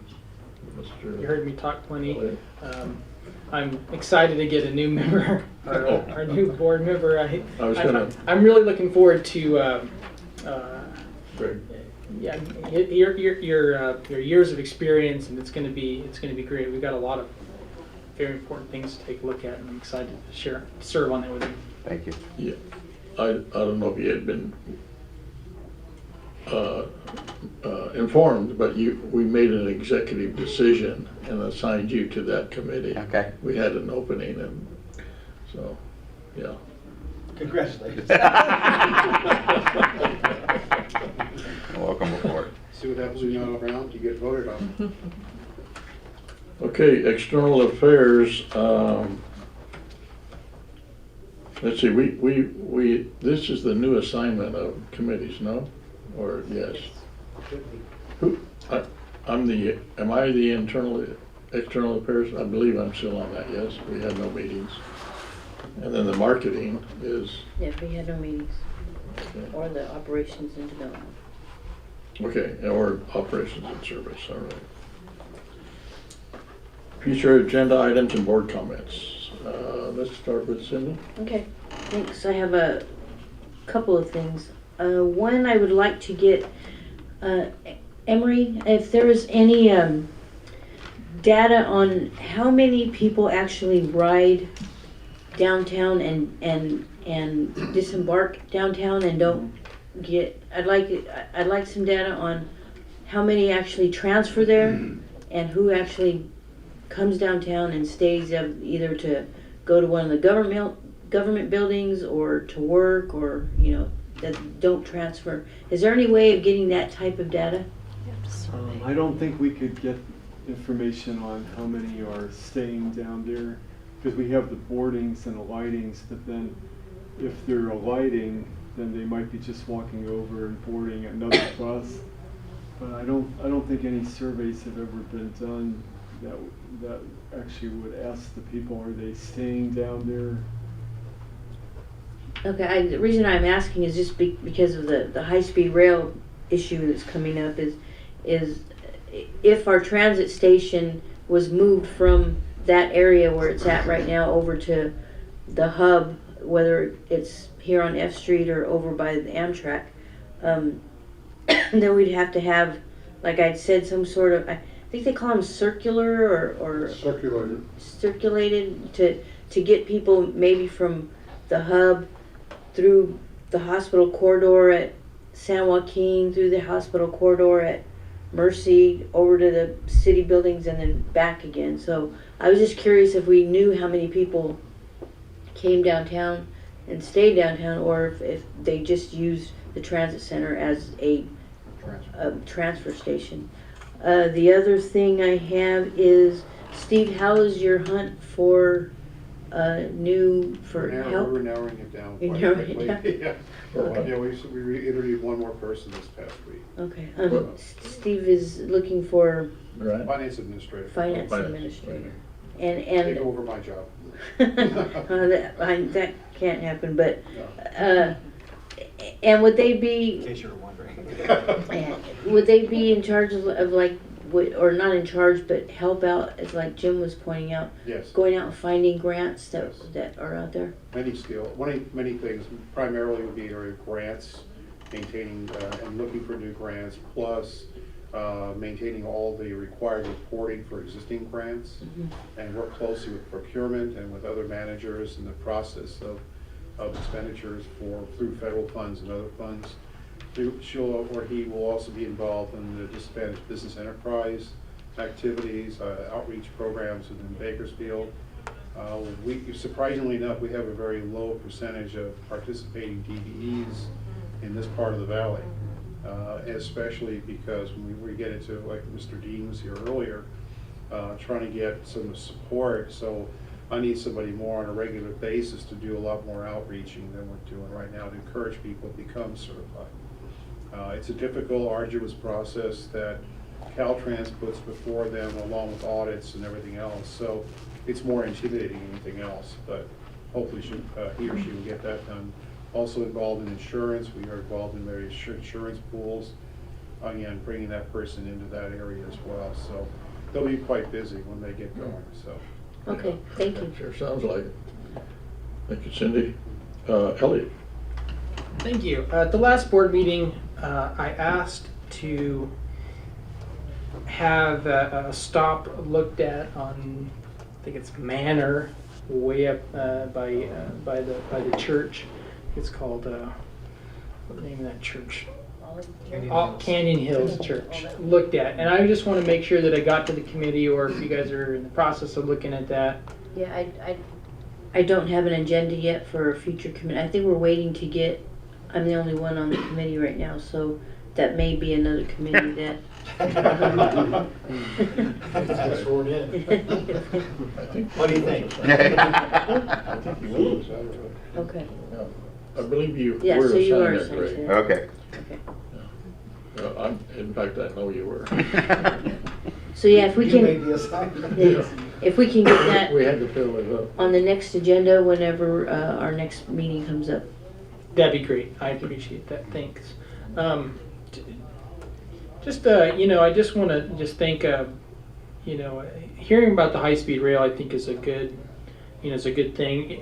I didn't really get to talk about it. I think as long as we can get, these dates going, I'm pretty confident that we should have a direction that would meet the board's and, the district's, goals and objectives, which is to have some clarity on where we're moving in this facility. And as long as we, like I said, as long as we get some idea in May on which direction high-speed rail is going, I feel confident that we can make the right decision, and appreciate everybody's hard work on that. And I'm excited. I want to make sure that MOU gets to go through this, the committees, to have it vetted before it goes for final approval. That's extremely important. And also one more thing, I know we talk about this all the time, but I'd like to get a report next time on our status of the advertising. I guess it's a MOU or however that's going. Obviously, our revenue is way down. I'd like to figure out how we can get that up. I believe that we had the solicitation broker was closed today, so I believe Gina will be involved in the evaluation process, and we'll have to make some recommendations. For sure, make some recommendations. Sounds good. Thank you very much. Okay. Jim. We get regular reports on every aspect of the company. I would like to have a regular report on customer service, complaints, how many came in, how we handled them, so that we can actually publish it. I'd like to be able to, when somebody comes in and says, nobody ever called me, I'd like to be able to say, oh, yes, we did. Or look it up and say, oh, bang, we didn't do that. So that we can actually begin to help people help us. If we have a situation that we didn't follow through on, and somebody helps us identify that, I don't want it ever to be a gotcha. That's not I never want that to happen. But if they can help us to plug the holes, great. if they come in and for whatever reason they have some misunderstanding of a complaint, somebody on the bus says, nobody ever called me, and they repeat that back in here, we can actually point them someplace where we can say, yeah, we actually got the call, we actually did make that, and we reported on it, it's videotape, yada, yada, yada, whatever. So, that's it. Thanks. Thank you, Jim. I have two items I'd like to share with you. One is the workshop that I attended in Phoenix along with Gina and Jill, the marketing and development, is it?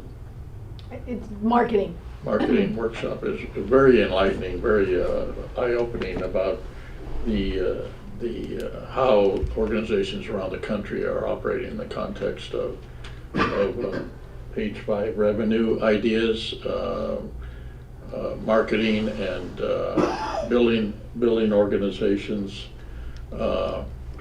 And talking about customer service, I took one of the tours of that in Phoenix. There's a relatively new mobility center there. It's beautiful, beautiful mobility center, which was established to, first of all, provide training for disabled people on how to use the transit service. It's gorgeous. It's a replication, obviously a small replication of downtown Phoenix, with facades and everything of the buildings and a bus inside and buttons that the people can, and it's a training facility for disabled people on training. It's an amazing facility. One of the most amazing things to me about the facility, it was designed and developed and is currently operated by Mr. Brooks, who is visually impaired since birth. He has a seeing eye dog. It's an incredible gentleman. I had an opportunity to talk with him, and he, in fact, his business card has Braille on it. It's the reason I'm bringing this. Well, there's two reasons I'm bringing this up. One is back to the customer service point. The other half of this building is an ultra-modern customer service center supporting paratransit as well as split route, and it's very impressive. If there's any opportunity for some of our people to go see some of these facilities, particularly this one, I'm sure there's some around a little closer to see, but it's very, very, very impressive. The other point I wanted to bring up on this is that the Phoenix workshop is the third public transportation event I've attended, conference I've attended. And in every one of these conferences, I meet some of the most amazing people I've ever met in my life. They are disabled citizens who are passionate and highly active in public transportation, either as staff, board members, or what have you. And this gentleman, Mr. Brooks, is one of these people. And what I see, I entered this activity myself because I do have a passion about public transportation. It's given me my career all over the world a level of quality of life that I wouldn't achieve without public transportation. The whole idea of, not having to worry about cars and that sort of thing, and the stress levels. But what I'm learning, even beyond that, is this amazing transformation. At least, I'm probably the oldest guy in the room here. The most amazing transformation of the disabled community in this country's quality of life, because in part of public transportation. It's a whole new awareness to me, and I'm it's a great experience. I think I'm getting the high sign from our radio man that we're running out of time. Okay, sorry, got the wrong signal there. All right, the other is on a similar note. and I had this printed out, everybody has a copy of it, and there were copies for the public. This is our latest APTA news release. I wanted to point out a few points here, and we can read it at your leisure. Investment in public transit will deliver double the return as it stimulates business sales in emerging tech sector, according to 3 city examples in the new study.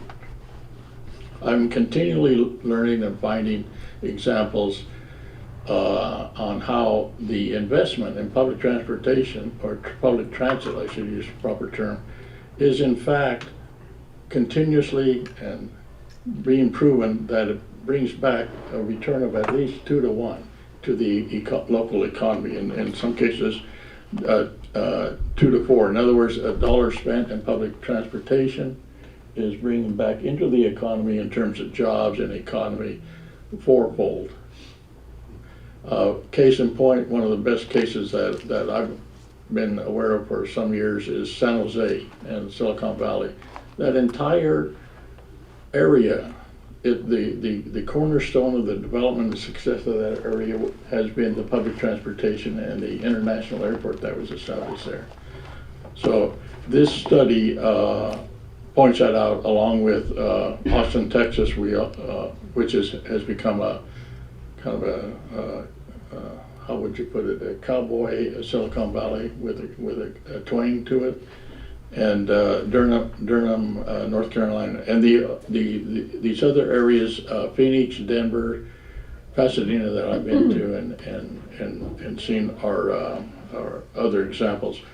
I'm sharing this because it's the wave of the future. To one of your points earlier, Elliot, the world as it is today here does not mean it's going to be that way in the future, right? There's been discussions about regional district possibly. You brought that up in our strategic planning session, and not necessarily in the near future, perhaps, but eventually.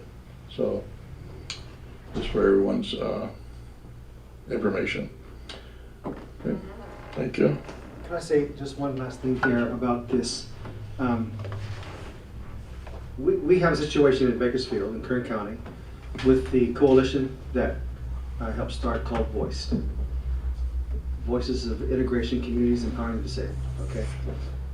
They are, and we have achieved some level of recognition in the city and the county that pick up the phone and call before you make a decision kind of thing. We've been working with the city, we've been working with the county, and we've been doing it along with leadership from GET. The whole purpose of Voiced is to help the disabled. That is the mission. But the results of it is helping us at GET with better customer service. See what I'm saying? So in all the areas of our company, if we can think, at the 40,000 foot level, way outside, and look and say, how can we get other groups, customer groups, whatever, working on our behalf to provide us with information that we can then turn into customer service? It just seems like to me that we couldn't hire enough staff to do that because of the resource limitations, but we could get that input from our community, from the county. That would be extremely valuable as we go forward. Also, now you got buy-in.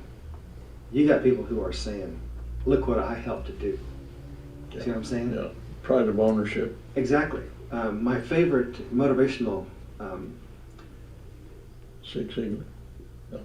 poster is of the geese flying south.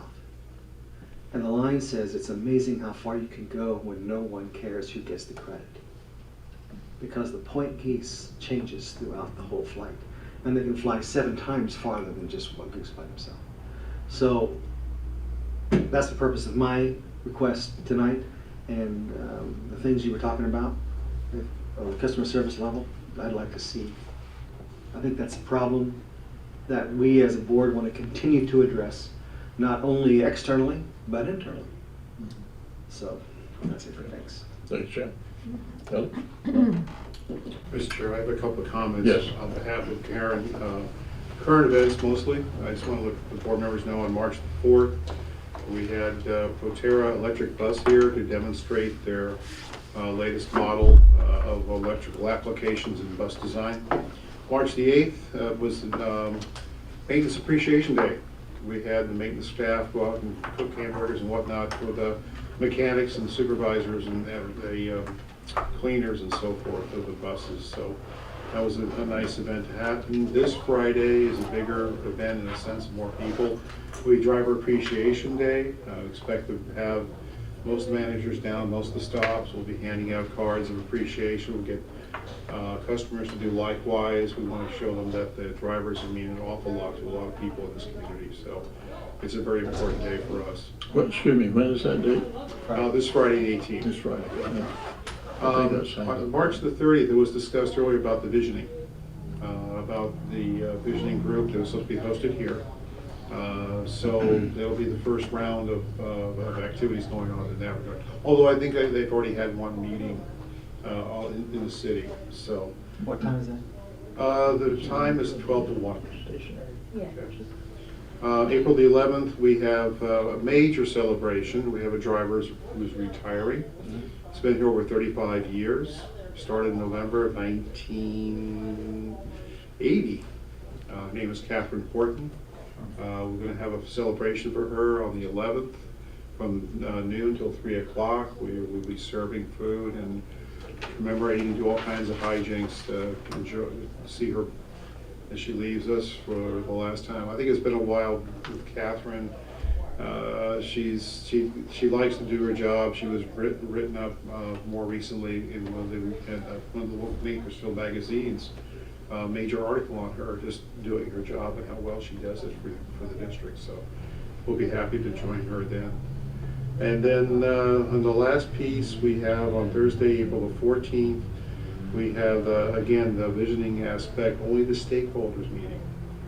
Okay, so that'll be at 1:30 to 2:30 here. Okay. Karen did mention today she had the opportunity to visit Congressman Vallejo and also staff of Senator McCarthy, Congressman McCarthy, excuse me, and she felt all went very, very well. No specifics, but I'm sure she'll, when we get together next time, she will. With that, I think I finished for her. Thank you, Steve. Is there any other business? No magic words, just adjourned. Okay, we are adjourned. No executive session.